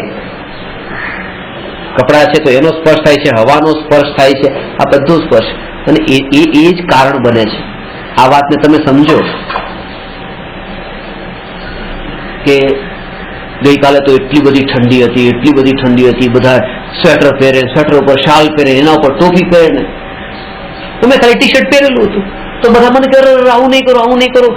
પણ મેં આનો પ્રેક્ટિકલી તમને આમ અનુભવ તમે કરીને જોવો તો તમને ખબર પડશે કે આ માત્ર જ્ઞાન, આ જ્ઞાન સ્વભાવ તે હું હવે એવું જે જ્ઞાન સ્વભાવમાં જયારે જોડાણ થાય છે અને એ સમયે જોયું કે બહારમાં જોયું તો આખા રોમટા એવા ઉભા થઈ ગયા છે, એટલી ઠંડીના કારણે હાથ એવા થીજી ગયા, બધું છે. પણ એ પણ જયારે એ જ્ઞાન ઉપરથી ઉપયોગ હટ્યો ત્યારે જ જણાય છે.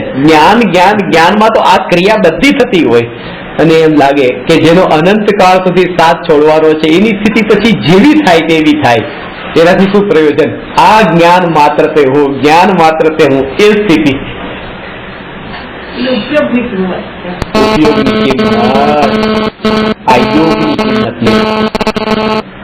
મન વચન કાયાના યોગ એની કિંમત નહીં, ઉપયોગ. અત્યાર સુધી એ યોગને જ બચાવ્યો છે, ઉપયોગને નથી બચાવ્યો. ઉપયોગને બચાવવાનો છે કે ઉપયોગ મલિન ન થાય. ઉપયોગ સ્વચ્છ રહેવો જોઈએ. શરીરની સ્વચ્છતા કરતા ઉપયોગની નિર્મળતા ને ઉપયોગની સ્વચ્છતા એ વધારે જરૂરી છે. આના ઉપરથી એ ખ્યાલમાં આવે કે જ્ઞાની સંતો મુનિરાજોને એ આ શરીરને જ્યારે કોઈ પ્રાણીઓ ખાય છે ત્યારે પણ ઉપયોગ જ્યારે જ્ઞાન સ્વભાવમાં સ્થિર છે એ ખબર નથી પડતી. એમ નથી કે આવી જાવ ને ખાઈ જાવ મને કઈ નથી, એમ નહીં. એ તરફનો ઉપયોગ જ નથી ગયો. તન્મયતા એવી સ્વભાવમાં તન્મયતા છે. અને કદાચિત જાય તો પણ આ રીતે કે હવે મારે યોગ નહીં ઉપયોગને બચાવવું, એ ધ્યેય છે. અને આ એક વિધિ થઈ. ઠંડીમાં તો રેવાઈ જાય, ઠંડીમાં તો હજી રેવાય, સહન થઈ જાય. ગરમીમાં પછી શું કરવું? ઠંડીમાં તો ચામડી એવી બળતી નથી, ગરમીમાં તો ચામડી આખી બળી જાય. ત્યારે નહીં. જેને ઠંડીમાં એ જ્ઞાન સ્વભાવ પર વારંવાર ઉપયોગ જતો હતો અને જ્ઞાન માત્ર હું, જાણનાર શુદ્ધ તત્વ હું, આવી જેની ધારા રહેતી હતી એના માટે ઠંડી નથી, તો આવી જેની ધારા રહી છે એના માટે ગરમી નથી. પછી એના માટે વરસાદ નથી, એના માટે દેહ નથી, એના માટે કોઈ ઋતુ નથી, એના માટે કાળ નથી. જ્ઞાયક માત્ર જ્ઞાયક છે.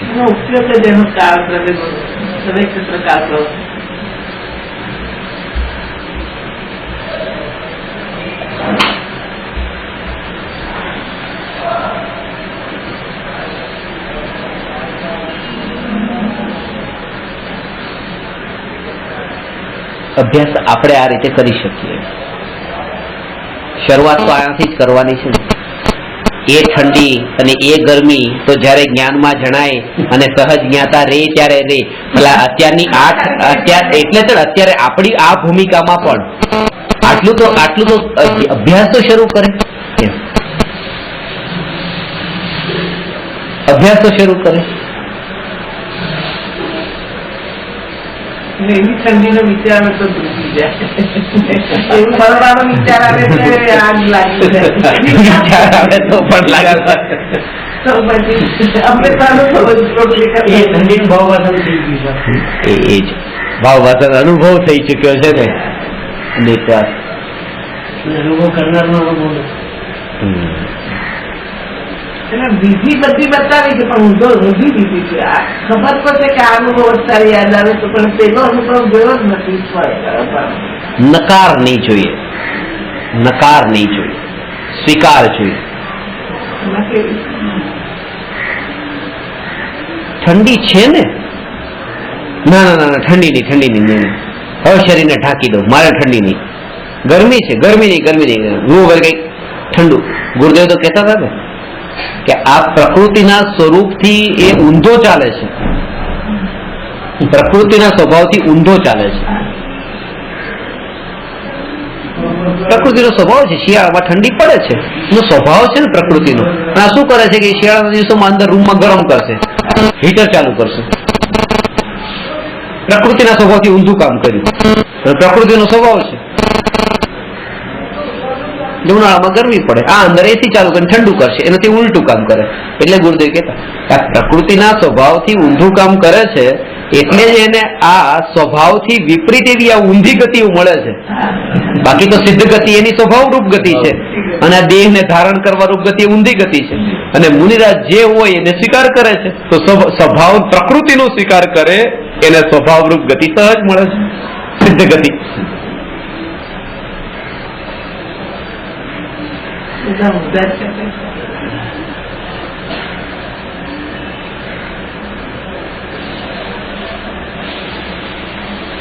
આ વાત ખાસ. ગરમ કપડા શિયાળામાં પહેરવા છે એ વિકલ્પ એ ભલે કરે, મારે નથી પહેરવા. એ વિકલ્પ મારે નથી કરવાનો. પાછો ખાસ વાત એ મારે નથી પહેરવા એ વિકલ્પ નહીં. હું આત્મા, હું આત્મા, હું આત્મા, હું આત્મા વિચારની ધારા એવી ધારા રે કે આ વિકલ્પ ખબર ઉઠતો નથી કેવો પહેરવાનો કે ન પહેરવાનો નથી થતી. એને ઠંડી ગરમીની અનુભૂતિ નથી, એને જ્ઞાન માત્રની અનુભૂતિ છે.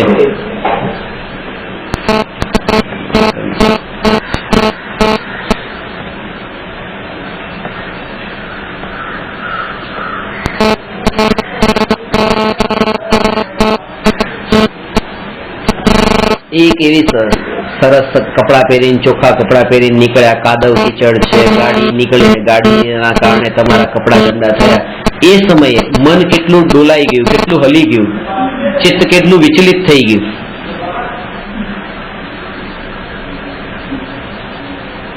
આ અભ્યાસ અહીંથી કરવાનો છે. હું જાણનાર, હું જાણ. હવે અહીંયા આ જે ભાવ છે આ મારું સાધ્ય નથી, આ ભાવ મારું ધ્યેય નથી.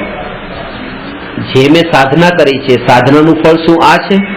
એ જાગૃતિ જો રે તરત પછી ઉપયોગ એટલો જે તન્મય થતો તો એ તન્મય થતો અટકી જશે, પાછો વળશે.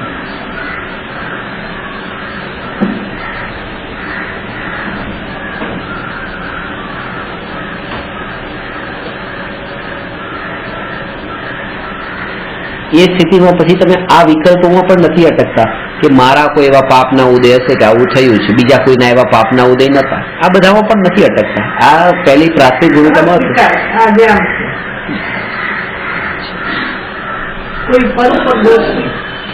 પર ઉપર દોષ નહીં ને પર ઉપર આધીન નહીં. આમ નહીં હોય તો મારું શું થઈ જશે, આમ નહીં હોય તો મારું શું થઈ જશે.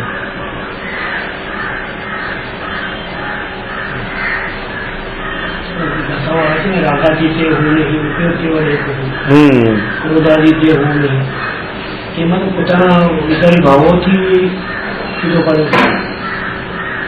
સંયોગી ભાવ પર જ જોર આપ્યું છે. સમયસારમાં સંયોગ કરતા સંયોગી ભાવ પર જોર આપ્યું છે. સમયસારમાં એ બતાવ્યું છે. સમયસારમાં તો કુનકુંદાચાર્ય કહે છે કે જેના હાથમાં સમયસાર આવ્યું હોય અમારે એને આ ન બતાવવું પડે કે ઘર ને છોકરા ને બૈરા તમારા નથી. એ બધું સમય બધી ખબર હોય એને હાથમાં સમયસાર આવે. હવે તો એને બતાવવાનું છે કે આ રાગાદી ભાવ તમારા નથી.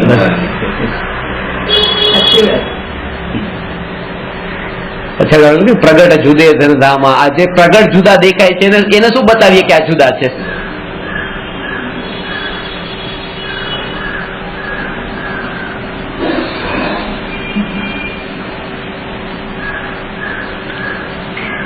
એ જ પ્રમાણે આ તો જ્ઞાનની વાત કરી.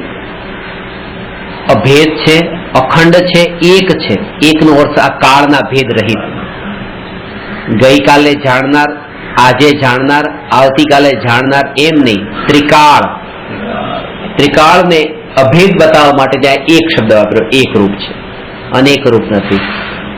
એવો જે જ્ઞાન સ્વભાવ છે એના પર દ્રષ્ટિ કરવી જોઈએ.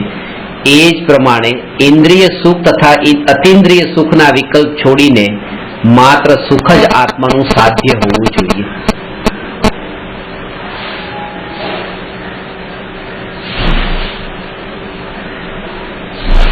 સુખને પ્રાપ્ત કરવું છે એમ નહીં. સુખ સ્વભાવ છે. અરે સુખ મારામાં છે, સુખ મારામાં છે. હું સુખ સ્વભાવી છું. હું સ્વયં સુખ છું.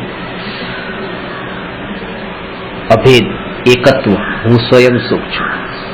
જ્ઞાન મારામાં છે એમ નહીં. જ્ઞાન મારામાં છે એટલે કે આત્મામાં ને જ્ઞાનમાં ભેદ પાડ્યો કે હું આત્મા ને મારામાં જ્ઞાન. આ ભેદ નહીં, અભેદતા. એવી અભેદતા હું સ્વયં સુખ છું. આ તો હજી એમ કહેતા કે એટલું આશ્ચર્ય નથી લાગતું કે જેનામાં સુખ છે, જેનામાં સુખ છે એ સુખના માટે બીજા પાસે જાય છે. એમાં એટલું આશ્ચર્ય નથી લાગતું. પણ જે સ્વયં સુખ છે એ સુખ બીજાની પાસે સુખ માટે જાય છે એ વધારે આશ્ચર્ય લાગે છે. એટલે બતાવ્યું કે તમને જાગૃત કરવા માટે એમ કે નહીં, તમે તમારામાં સુખ છે નહીં, સુખ જ છે. પોતે જ પોતે જ.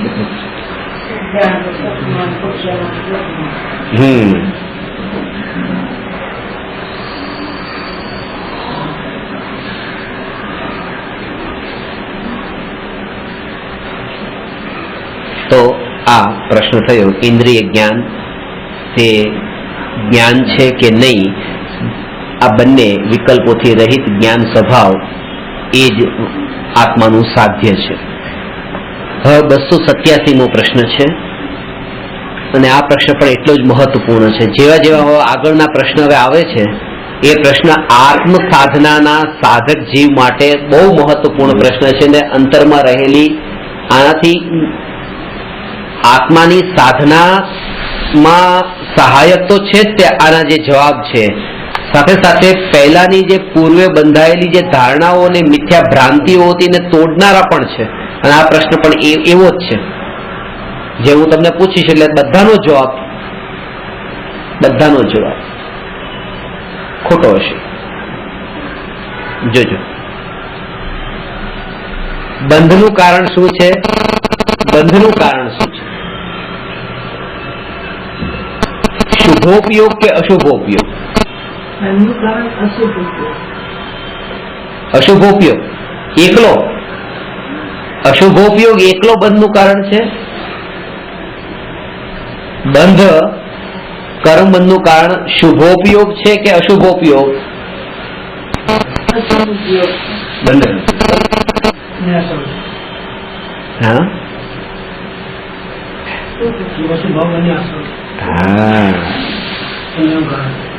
બંને બંધનું કારણ નથી. અશુભોપયોગ અને શુભોપયોગ બંધનું કારણ નથી. તેથી શુદ્ધોપયોગ નિર્જરાનું કારણ નથી. આ વાતને સમજી લો, ઘણી ભ્રાંતિઓ છૂટી જશે. અને આ વાક્ય હું તમારા માટે ઘણી વાર કહેતો હોઉં છું ખાસ તમારા માટે કહું છું કે તમારામાં આટલો એક સદગુણ છે, તમારું ધ્યાન અહીંયા સ્થિર રહેતું નથી, વિચાર બહાર જતા રહે. પછી તમે કહો કે અહીંયા જોઉં છું ને તરત પછી જો તો ઉપયોગ ચંચળ થઈ જાય, ક્યાંનો ક્યાં ઉપયોગ જતો રહ્યો પાછો અહીંયા આવી જાય. ત્યારે હું તમને આ વાત કહું છું કે ઉપયોગની ચંચળતા કરતા ચિત્તની મલિનતા આત્મા માટે વધારે ખતરનાક છે. આ વાતને સમજો. ફરીથી કહું છું, ઉપયોગની ચંચળતા કરતા ચિત્તની મલિનતા વધારે ખતરનાક છે. તમે પ્રવચન સાંભળો છો, ઉપયોગ ચંચળ છે, ક્યાંય ક્યાંય ભમે છે, અને એક બીજી વ્યક્તિ છે કે જેનો ઉપયોગ બિલકુલ પ્રવચનમાં છે, ઉપયોગ બિલકુલ સ્થિર છે. તમારો ઉપયોગ ચંચળ છે, એનો ચંચળ નથી. પણ તમારા મનમાં કોઈના માટે કપટનો ભાવ નથી, કોઈ દેખાવ કરવાનો ભાવ નથી, જેવું હોય એવું અંદરમાં સરળતાનો ભાવ છે. તો આજે ચિત્તની જે મલિનતા જે છે એ મલિનતા નથી. પેલામાં એ ચિત્તની મલિનતા ઘણી બધી છે કે હમણાં દુકાને જાવ, આનું આમ કરી નાખું, આનું આમ કરી નાખું. ઉપયોગ બિલકુલ સ્થિર છે પ્રવચન સાંભળવામાં. એટલે એ કે ઉપયોગની ચંચળતા કરતા ઉપયોગની ચંચળતા એટલી ખતરનાક નથી જેટલી ચિત્તની મલિનતા ખતરનાક છે, અહિતકારી છે. કારણ કે ઉપયોગના કારણે બંધ પણ નથી ને નિર્જરા પણ નથી. ચિત્ત કેવું છે એના કારણે બંધ ને નિર્જરા છે. હવે આ વાતને હજી વધારે સમજવાની છે આગળ.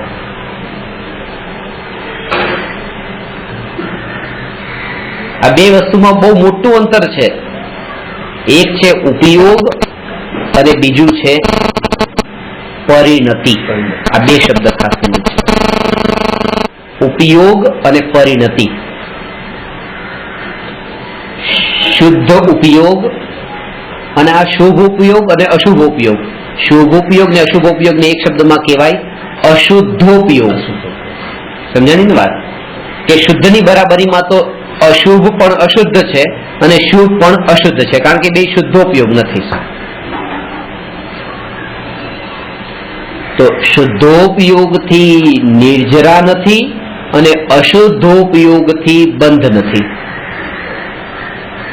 શુદ્ધ પરિણતિથી નિર્જરા છે અને અશુદ્ધ પરિણતિથી બંધ છે.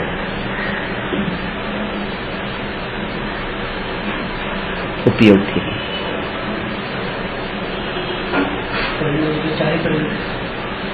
શુદ્ધોપયોગ એ આત્માના અનંત ગુણોની અભેદ એકરૂપ પર્યાયનું નામ છે, ને શુદ્ધ પરિણતિ એ આત્માના ચારિત્ર ગુણની શુદ્ધ પર્યાયનું નામ છે.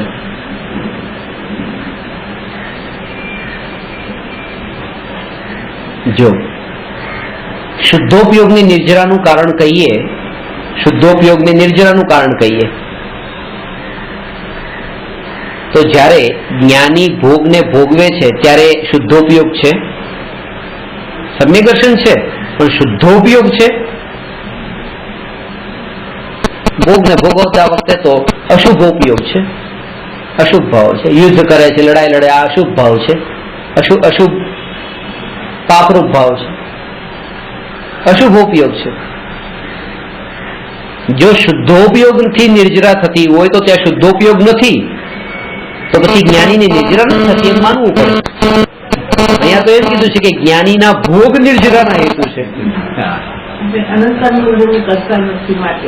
એટલે હવે સમજવાનું છે ચારિત્ર ગુણની પર્યાય ની મલિનતા આ 25 કષાયોના લક્ષને કારણે એને સમજાવવા માટે કહું છું. 25 કષાયોથી ચારિત્ર ગુણની પર્યાય મલિન છે. અનંતાનુબંધી ક્રોધમાન માયાલો, અપ્રત્યાખ્યાનાવરણ ક્રોધમાન માયાલો, પ્રત્યાખ્યાનાવરણ ક્રોધમાન માયાલો અને સંજ્વલન ક્રોધમાન માયાલો અને 9 નો કષાય હાસ્ય રતિ અરતિ વગેરે 16. એટલે 16 ને 9 25. આને સમજવા માટે આપણે આ રીતે સમજીએ છીએ કે અનંતાનુબંધી ક્રોધમાન માયાલો એ 25%, પછી અપ્રત્યાખ્યાનાવરણ ક્રોધમાન માયાલો આ બંને ભેગા 50%, પછી ત્રીજો જયારે આવે ભેદ પ્રત્યાખ્યાનાવરણ ક્રોધમાન માયેલો 75% અને સંજુલન ક્રોધમાન માયેલો એટલે 100%. 100% કષાયનો જયારે અભાવ થાય છે ત્યારે તો આત્મા વિતરાગી થાય છે. પણ જયારે 25% કષાયનો અભાવ થયો અનંતાનુબંધીનો, 75% બાકી છે. સમજાવવા માટે પર્સન્ટેજ કહું છું. આ 25% અભાવ થયો તો 25% અભાવ થયો તો 25% શુદ્ધતા થઈ ને પરિણતિમાં, અને 75% પરિણતિ અશુદ્ધ છે. 25% પરિણતિ શુદ્ધ છે, 75% પરિણતિ અશુદ્ધ છે. તો જ્ઞાનીને બંધ થાય છે કે નિર્જરા થાય છે? બેય થાય છે. ચોથા ગુણસ્થાન 3 કષાય ચોકડી જે 3 કષાય ચોકડીનો હજી ઉદય છે, એ ઉદય અનુસારે જેટલા કષાયના ભાવ છે, મલિનતા છે, એનાથી તો બંધ થાય છે. અને એક કષાય ચોકડીનો અભાવ જે થયો છે અને જે 25% નિર્મળતા છે એટલા અંશે એનાથી એટલી શુદ્ધતાથી નિર્જરા થાય છે. ઉપયોગ કયો છે એ નથી જોવાનો.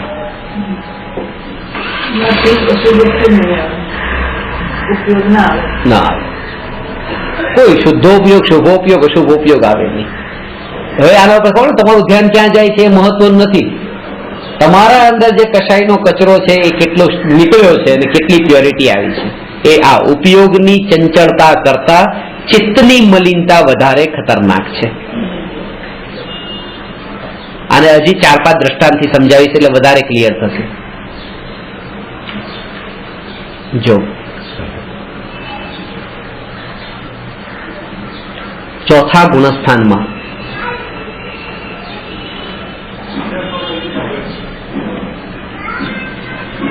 અશુભોપયોગ છે, યુદ્ધનો વિકલ્પ, અશુભોપયોગ. અને પહેલા ગુણસ્થાન વર્તી મિથ્યા દ્રષ્ટિને ભગવાનની ભક્તિનો વિકલ્પ. હવે તમે ધ્યાનથી સાંભળી લેજો કે દ્રવ્યલિંગી સાધુને 28 મૂળગુણ પાળવાનો વિકલ્પ. સાધુને મૂળગુણ પાળવાનો વિકલ્પ પહેલા ગુણસ્થાને. અજ્ઞાની છે, આત્મજ્ઞાન નથી થયું, સમ્યક દર્શન નથી થયું. અને ચોથા ગુણસ્થાનમાં અશુભ ઉપયોગ અને અહીંયા છે શુભ ઉપયોગ. તો પણ શુભોપયોગ જેને છે એને બંધ છે પહેલા ગુણસ્થાનમાં, અને અશુભોપયોગ વાળાને પણ નિર્જરા છે, કારણ કે અનંતાનુબંધીના અભાવથી 25% જે શુદ્ધતા છે એના બળ પર નિર્જરા છે. આને 25% શુદ્ધતા પણ નથી, ભલે શુભોપયોગ હોય તો પણ નિર્જરા થાય કેવી રીતે? નિર્જરાનું કારણ શુભોપયોગ કે અશુભોપયોગ નથી. નિર્જરાનું કારણ જે પરિણતિની જે નિર્મળતા છે એ છે, જે ચોથા ગુણસ્થાનમાં છે. પરિણતિ નિર્મળ છે, ભલે અશુભ ઉપયોગ હોય તો પણ. મિથ્યાત્વ ત્યાં નહીં લેવાનું, પરિણતિ.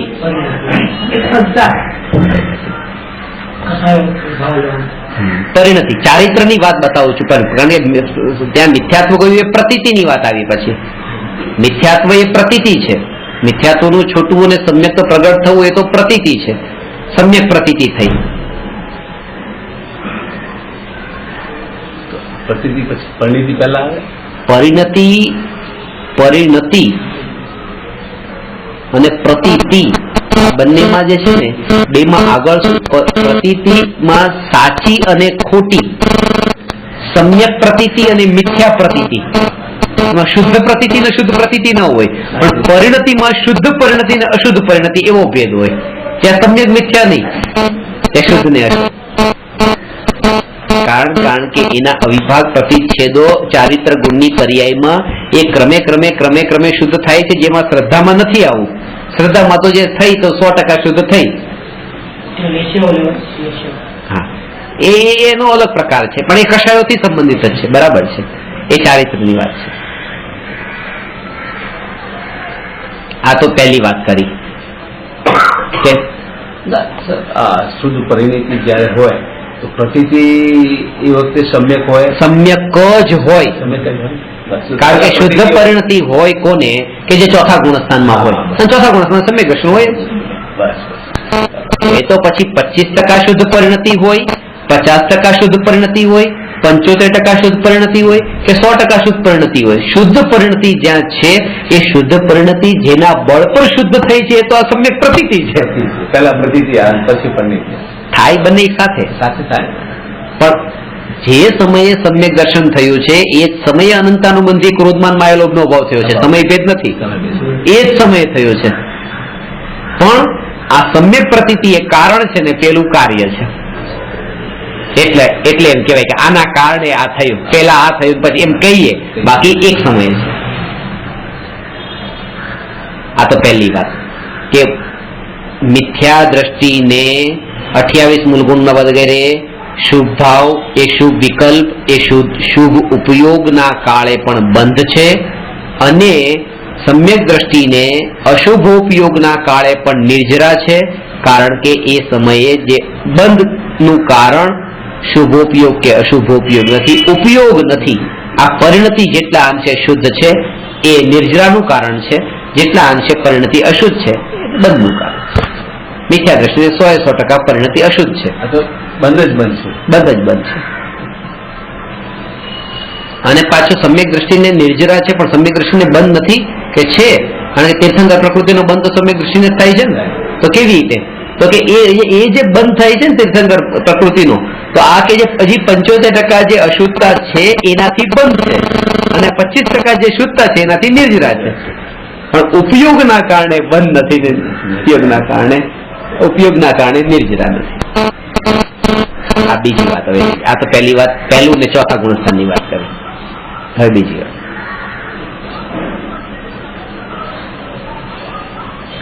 છઠ્ઠા ગુણસ્થાન વર્તી ભાવલિંગી મુનિરાજ. છઠ્ઠા ગુણસ્થાનમાં હોય કયો ઉપયોગ હોય? છઠ્ઠા ગુણસ્થાનમાં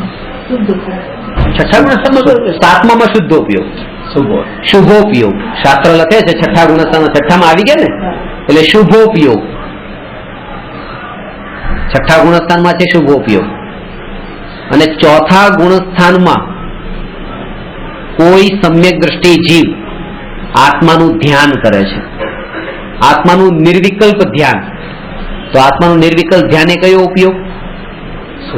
શુદ્ધોપયોગ. શુદ્ધોપયોગ, શુદ્ધોપયોગ. તો ચોથા ગુણસ્થાનમાં આત્માનું નિર્વિકલ્પ ધ્યાન શુદ્ધોપયોગ છે, છઠ્ઠા ગુણસ્થાનમાં શુભોપયોગ છે. તો શુદ્ધોપયોગ વાળાને નિર્જરા વધારે થાય ને, એ તો શુભોપયોગ છે ને. ત્યાં 3 કસાઈ ચોકડીના અભાવથી 75% શુદ્ધતા છે, એટલે ત્યાંની નિર્જરા વધારે છે. ભલે અહીંયા શુદ્ધોપયોગમાં હોય તો પણ, કારણ કે 25% શુદ્ધતા છે. ઉપયોગના કારણે બંધ નથી ને ઉપયોગના કારણે નિર્જરા નથી. પરિણતિ જેટલા અંશે શુદ્ધ એટલી નિર્જરા વધારે, જેટલી અશુદ્ધ એટલો બંધ. એટલે આના ઉપરથી એક ખાસ સમજવાનો ઉપયોગ અહીં જાય છે ને અહીંયા જાય છે નહીં, અંદરનો કચરો કેટલો ખાલી થયો એ મહત્વનું છે.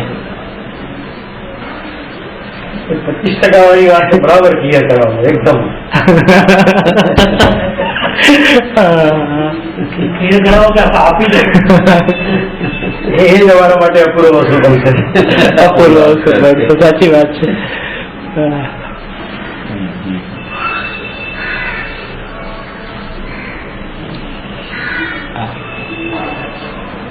એનો અર્થ શું છે?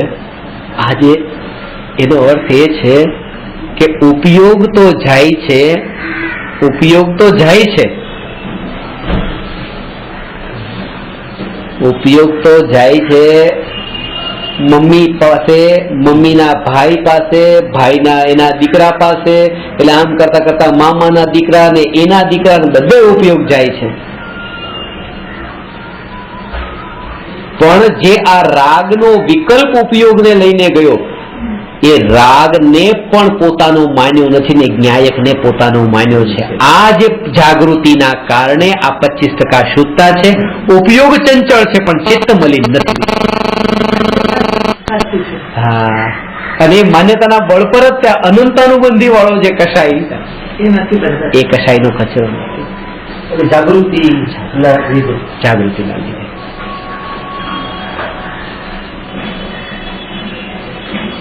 વિચાર કરતા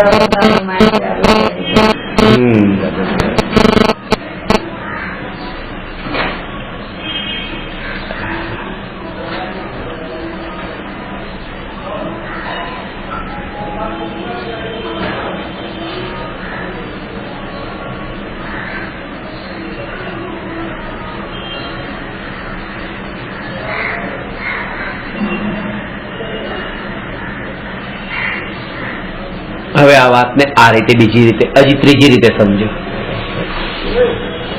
પહેલા ગુણસ્થાન વર્તી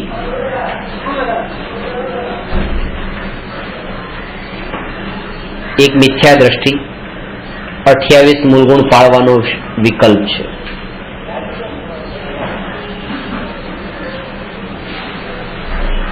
અને દીક્ષા લઈ લીધી છે, અને અન્યમતી જે રાગી દેવી દેવતાઓને માને છે, એક આ શુભોપયોગ અને પેલો અશુભોપયોગ. રાગી દેવી દેવતાઓની માન એ અશુભોપયોગ અને આ શુભોપયોગ.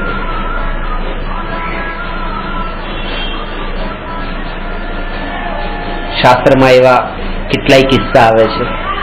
આવા દ્રવ્યલિંગી મુનિ નરકે ગયા હોય અને આવા અશુભોપયોગ જેને કહીએ છીએ સ્વર્ગે ગયા હોય, અને એનું મૂળ કારણ એ જ બતાવ્યું છે કે પરિણતિ આ કરીને પણ પેલાના અંદર જે કપટ કુળ એ બધા જે ભાવો જે છે એ નરકમાં લઈ જાય છે. પેલું રાગીમાં પણ જઈને જે કંઈ પણ એને અંતર કપટના કોઈ એવા ભાવ નથી, તો એના ભાવના બળ પર, આ ચિત્તની મલિનતા નથી એના બળ પર એ સ્વર્ગ સુધી પહોંચી જાય છે. કારણ કે પરિણતિ ઉપર જોર છે, ઉપયોગ ઉપર જોર નથી.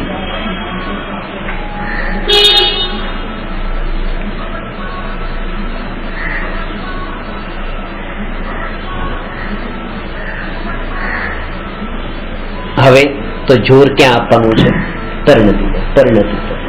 પરિણતિ ઉપર જ જોર આપવાનું છે. હવે તો આટલી વાત તો ખબર પડી ગઈ. ઉપયોગમાં તો આટલા દ્રષ્ટાંત ના, ઉપયોગમાં તો કઈ રાખ્યું. તો હવે એક વાત છેલ્લે આ પણ સમજી લો કે અનાદિકાળથી એક વાર પણ પરિણતિ નિર્મળ શુદ્ધ થઈ નથી, અને જ્યારે એ પરિણતિ શુદ્ધ થાય છે, જેની આપણે વાત કરી શુદ્ધ પરિણતિ, જેના નિર્જરાનું કારણ બને છે, જે સમયે પરિણતિ શુદ્ધ થાય છે એ નિયમથી શુદ્ધોપયોગના આધારે થાય છે.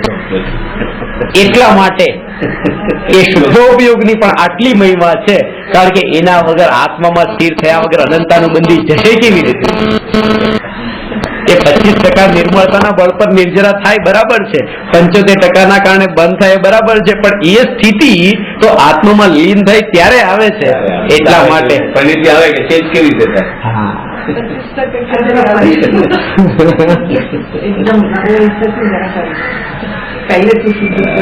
હવે તો બધા વિષય એવા જ આવશે.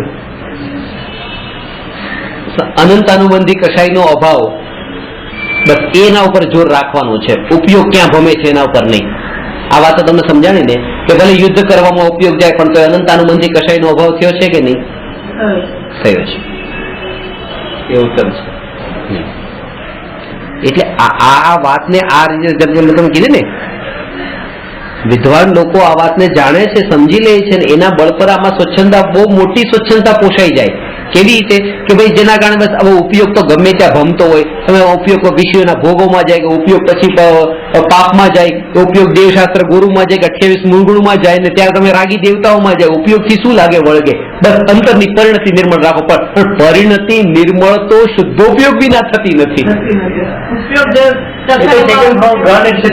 એ થઈ એ ભરત ચક્રવર્તીની શુદ્ધ પરિણતિથી નિર્જરા થતી હતી, પણ એ શુદ્ધ પરિણતિ જે પહેલા સમયે જયારે પ્રગટ થઈ ત્યારે તો શુદ્ધ ઉપયોગ જ હતો, બીજો કોઈ ઉપયોગ નતો.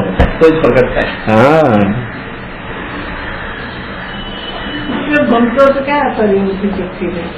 રે પણ પ્રગટે નહીં. ત્યારે ચોખ્ખી રહી હતી 25%, પણ પ્રગટી ક્યારે? પ્રગટી ક્યારે? કે જયારે ઉપયોગ સ્થિર થયો ત્યારે.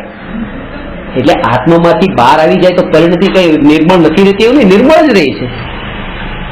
થોડીક ઓછી નિર્મળ રહી એવું નથી, એ નિર્મળ રહી છે.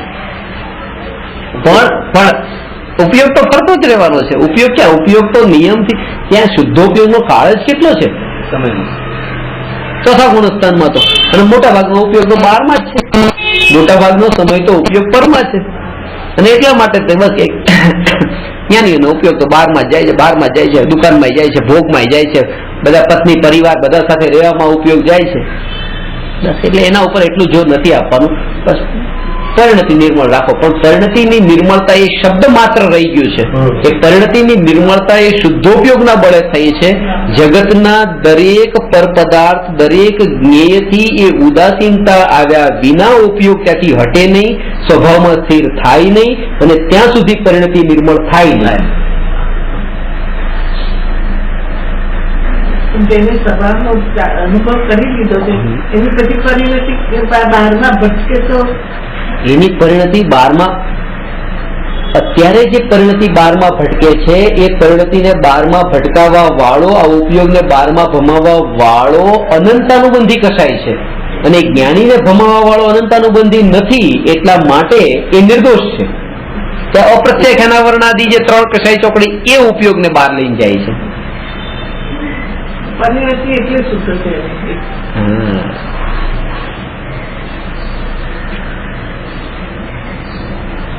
આ છે અજ્ઞાનીને અત્યારે અનંતાનુબંધી એટલે કનેક્ટેડ કસાય છે, એટલે અજ્ઞાનીને ભગવાનની પ્રતિમા પ્રત્યે રાગ છે, અને જ્ઞાનીને પણ છે રાગ છે, પણ અજ્ઞાનીને અનંતાનુબંધી છે. એનો અર્થ શું કે હવે આ પ્રતિમાને કોઈ તોડવા જશે તો અજ્ઞાની કરતો એને મારવા જશે.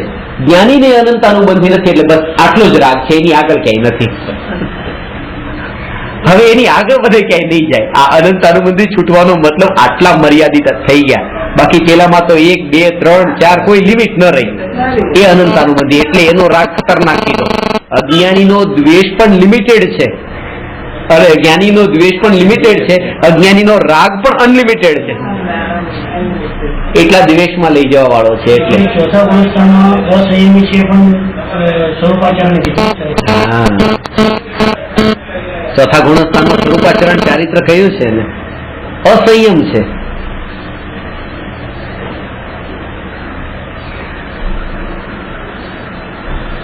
સ્વરૂપાચરણ ચારિત્ર એટલે જ સમયની જાગૃતિ. સ્વરૂપાચરણ ચારિત્ર એટલે સ્વરૂપ પરિણતિ સ્વરૂપમાં ઢળેલી રહે છે. એટલા અંશે 25% જે છે, 25% પરિણતિ એ નિરંતર સ્વભાવની છે, એની બહાર નથી, એનાથી છૂટી નથી પડી. એ જેમ કીધું ને કે પૈસા ખિસ્સામાં રાખ્યા હોય તો પૈસા ખિસ્સામાં છે, એનાથી છૂટા નથી રાખ્યા, બહાર નથી ક્યાંય મૂક્યા, પોતાની પાસે જ છે. બસ આ પરિણતિની શુદ્ધતા. હવે એને હાથ લગાડીને ચેક કરતા રહેવા. એ જે ચેક કરવાનું છે ફિઝિકલી, બસ આ ઉપયોગ છે. જે પરિણતિ જે છે આત્મા હું છું એ તો નિરંતર છે પરિણતિ, પણ એમાં જયારે ઉપયોગ સ્થિર થાય ત્યારે એ સમજવાનું કે એને ચેક કરી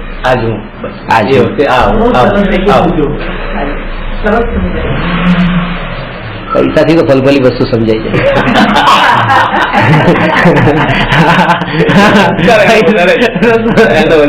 પૈસાથી શું ન સમજાય? ત્યાં સુધી આવાજ નહીં સમજાય, પૈસા આવે છે. એટલે કે એ 10,000 રૂપિયા છે, 10,000 રૂપિયામાં પછી સ્પર્શના લાંબો કાળ માટે એની એવરેજ જે છે, એવરેજ છે જઈએ છે 8 કલાકની સફર છે, તો 8 કલાકની સફરમાં પછી આપણે કલાકે ચેક કરશે. પણ લાખ રૂપિયા હશે તો કલાકે ચેક નહીં કરે, પછી એ 15 મિનિટે ચેક કરશે ને, અડીને કિંમત વધી ગઈ. અને 10 લાખ રૂપિયા હશે તો આમ બિલકુલ છોડશે જ, હાથ જ એની ઉપર હશે 8 કલાક. જેમ ચોથા ગુણસ્થાનમાં ઉપયોગ જાય છે, એ 6 મહિને એકવાર અડીને ચેક કરી લે છે આત્માને. 5મા ગુણસ્થાનમાં 15 દિવસે આત્માને સ્પર્શે છે. 6થા ગુણસ્થાનમાં અંતર્મુહૂર્તે સ્પર્શે છે, અને એની પછી તો પછી એને છોડતા જ નથી. ઉપરના ગુણસ્થાનમાં તો 8માંથી સમજાય ને વાત?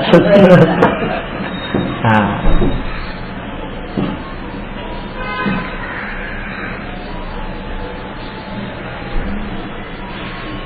એ છે કે પૈસા છે ત્યારે ટિકિટની લાઈનમાં ઉભું રહેવું પડ્યું છે, ટિકિટ લે છે, એ ટ્રેનમાં ચડે છે, ટ્રેનમાંથી ઉતરે છે, એ બધું જે કરે છે આ કરવું પડે છે.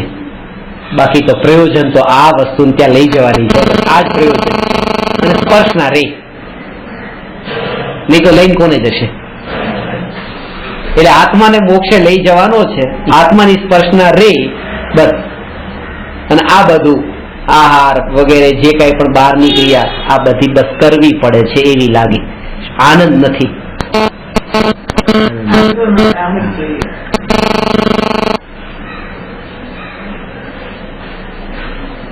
સમ્યક દર્શન પ્રગટ થઈ ગયા પછી એ સમ્યક દ્રષ્ટિ દવા લઈ કે ન લઈ, તમે જેટલી દવા લેતા હશો ને, મહિનાની દવા, સમ્યક દ્રષ્ટિ રોજની એટલી દવા લે, એક ટાઈમની એટલી દવા લે. તમારી મહિનાની દવા ભેગે કરશો તો એનો ઢગલો એટલો નહીં થાય કે જ્ઞાનીનું એક ટાઈમનું ભોજન. અને જ્ઞાની આ જે ભોજન છે એને દવા માને છે, દવા માને છે. દવા અને ભોજન વચ્ચે અંતર છે. ભોજન એટલે કે કરવો ભાવ પણ હોય, સુખ બુદ્ધિ પણ હોય, મજા આવતી હોય. દવામાં કોઈ મજા નથી, કરવું પડે છે. આ દવા બની ગઈ. એ હલવો પણ દવા છે જ્ઞાની માટે. બસ હલવો પણ જ્ઞાની માટે દવા છે, દેહને ટકાવે છે.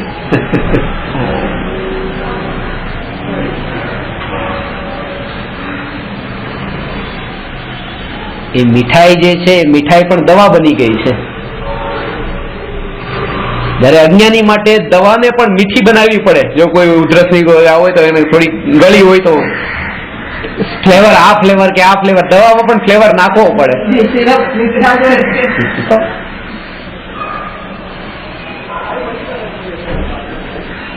જ્ઞાનીનું ભોજન જ મીઠ, એ દવા છે.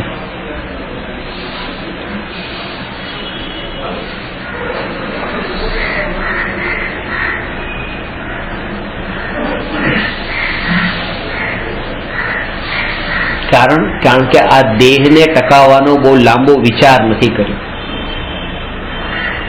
દેહને અત્યારે જુદું જાણ્યું, નશ્વર જાણ્યું, અસાર જાણ્યું અને જડ પૂતગલ પરમાણુનો પિંડ માત્ર જાણ્યું અને માન્યું.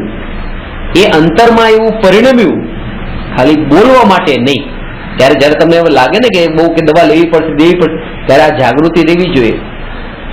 આટલા વર્ષોની સાધનાનું ફળ શું મળ્યું મને? આ ફળ છે એનું. પોતાની સાથે વાત કરવાની, પોતાને સમજાવવાનું છે. આ શું કરી રહ્યા છીએ આપણે?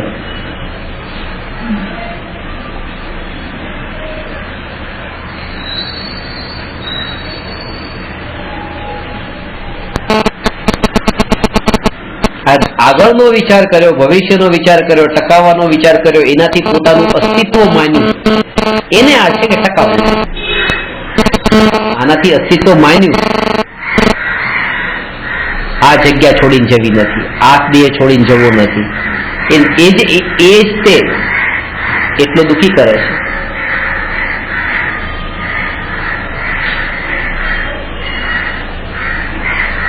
અને એના માટે થઈને આ બધી સુવિધાઓ દેહને પોષવા માટે, જે વખતે બનો કે તમે આ દેહને પોષવા માટે એર કન્ડિશન ચાલુ કર્યું, ત્યારે શું થયું કે ત્યારે પરાધીનતા વધી.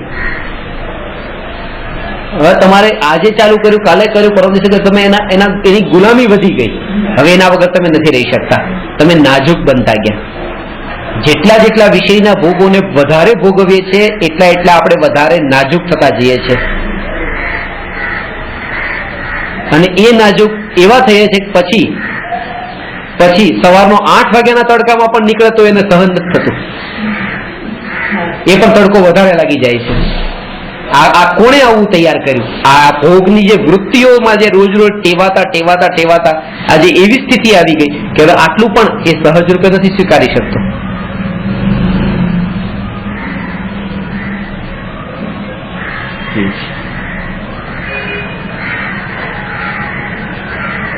એટલે દેહના માટેનો એનો આગળનો વિશેષમાં જવાનું નથી. આ વિશેષમાં ગયા, આ દેહ કાલે રહેશે કે નહીં રહે, દેહ રહેશે તો હું રહીશ, આ દેહના આ સગા છે, આના આ સગા છે, આના આ બધા વિશેષમાં ગયા.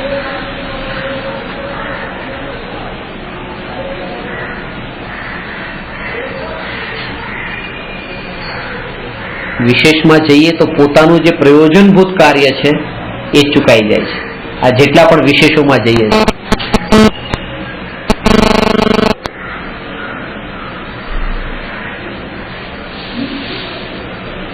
વિશેષમાં જતા જ રાગ થાય, વિશેષમાં જતા જ દ્વેષ થાય. વિશેષમાં જે નથી તેને રાગ પણ નથી, દ્વેષ પણ નથી. વિશેષ આ એક વ્યક્તિગત તરીકે જોયું કે આ વિશેષ તો રાગ થયો. વિશેષમાં જોયું, સામાન્ય રૂપે જોયું કઈ નથી. એટલા માટે ડોક્ટર લોકોનું હોસ્પિટલમાં જે છે તો જયારે ટ્રીટમેન્ટ કરે છે ટ્રીટમેન્ટમાં કોઈ વિશેષમાં નથી જતા. આ પેશન્ટ ક્યાંથી આવ્યો છે, કરોડપતિ છે, ધનવાન છે, ગરીબ છે, કઈ નહીં. અને પેશન્ટ કોણ છે, બસ પેશન્ટ કોણ છે એ જાણવામાં પણ રસ નથી.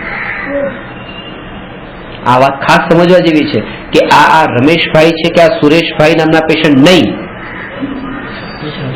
25 નંબરનો બેડ ખાલી થઈ ગયો, 25 નંબરને આ દવા આપી દેજો, 25 નંબર ઉપરથી ચાલશે. એને એ પણ નથી જાણવું કે રમેશ કે સુરેશ આ પુરુષ કે સ્ત્રી, કઈ નહીં. એ નંબરથી જ ઓળખાણ કરશે. કારણ કે જેટલી ડિટેલમાં ગયા એટલા રાગ ને દ્વેષ પાસે તો ટ્રીટમેન્ટ જ ન કરી શકે. રોજના આટલા આવે ને આટલા જાય. એ જ ત્યાં વિશેષ. અને જ્યાં પણ રાગ દ્વેષ નથી કરાવવાના હોતા ત્યાં નામ નથી વપરાતા, ત્યાં બધે નંબર વપરાય કે બસ કેદી માટે કેદી નંબર 786 બસ.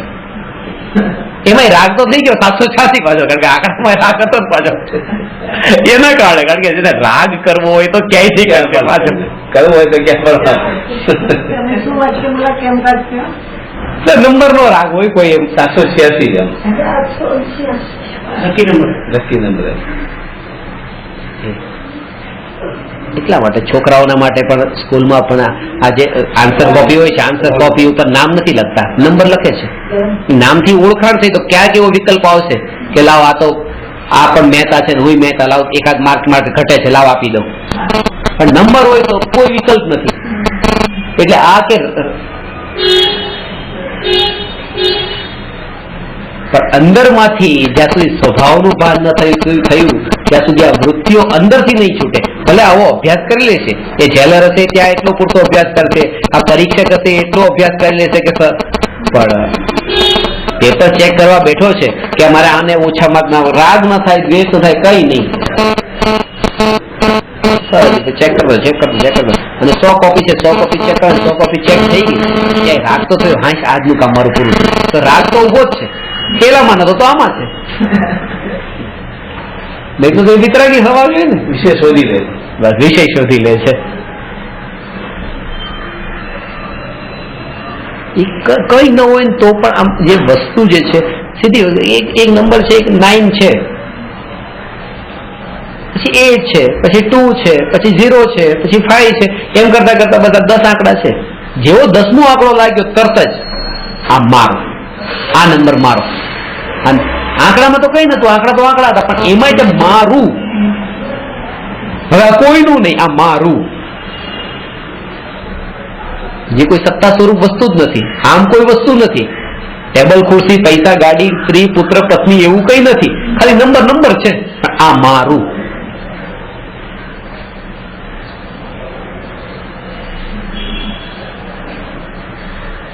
સુખ માટે વલખા મારતો હોય ને ક્યાંયથી ન મળતું હોય તો શું કરે? ક્યાંક ને ક્યાંક ક્યાંય અહીંયા જાઓ, અહીંયા જાઓ, આને મારું બનાવો, આને મારું બનાવો. 1 નંબર તો છે, બીજો લઈ લો, 2 નંબર રાખું, 2 ને મારા બનાવો.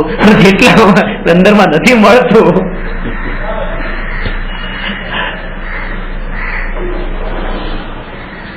ઉપાય જ છે, સોલ્યુશન બસ. 1 મોબાઈલ રાખ્યો તો બીજો રાખું, 1 મોબાઈલમાં 2 સિમ કાર્ડ રાખું, 3 સિમ કાર્ડ રાખું, વધારે રાખું. કારણ કે શાંતિ નથી મળતી તો હજી કંઈક કરું તો વળ મળશે એ આશા સાથે. જેટલો વિશેષોમાં ગયો એટલો રાગ અને દ્વેષના વિશેષોના વિકલ્પોમાં પણ નિયમથી જવાનો, એટલે વિશેષોમાં જવાની ના પાડે. ઉપયોગને ભમાવો નહીં. આ ઉપયોગ ભમે છે એટલે વિશેષોમાં જાય છે, વિશેષોમાં જાય છે એટલે જ પરિણતિ નિર્મળ થતી નથી. કારણ કે ઉપયોગ સ્વરૂપમાં સમાય ત્યારે પરિણતિ નિર્મળ થાય, પણ સમાવાની વાત તો દૂર છે. પેલા તો જે દૂરના વિષયોમાં ભમે છે ત્યાંથી સમેટાતો જાય. એ નિરર્થક પેલા જાણે, અત્યારે તેને સાર્થકતા લાગે છે કે આ ઉપયોગ અહીંયા ગયો, એમાં કંઈક છે, કંઈક લેવાનું છે, કંઈક મારું નજીકનું છે. એને એટલું દૂરનું નથી લાગતું, એટલા માટે નિરર્થક નથી લાગતા. નિરર્થક લાગે તો એનાથી ઉદાસ થાય. ઉદાસીનતા વિના અનુભૂતિ નથી. આ વાત આને થોડી લેવાની છે, એ આવતીકાલે આપણે લઈશું. નમો અરહંતાણમ नमो सिद्धाणं नमो आयर्याणं नमो उपजायाणं नमो लोये सवसा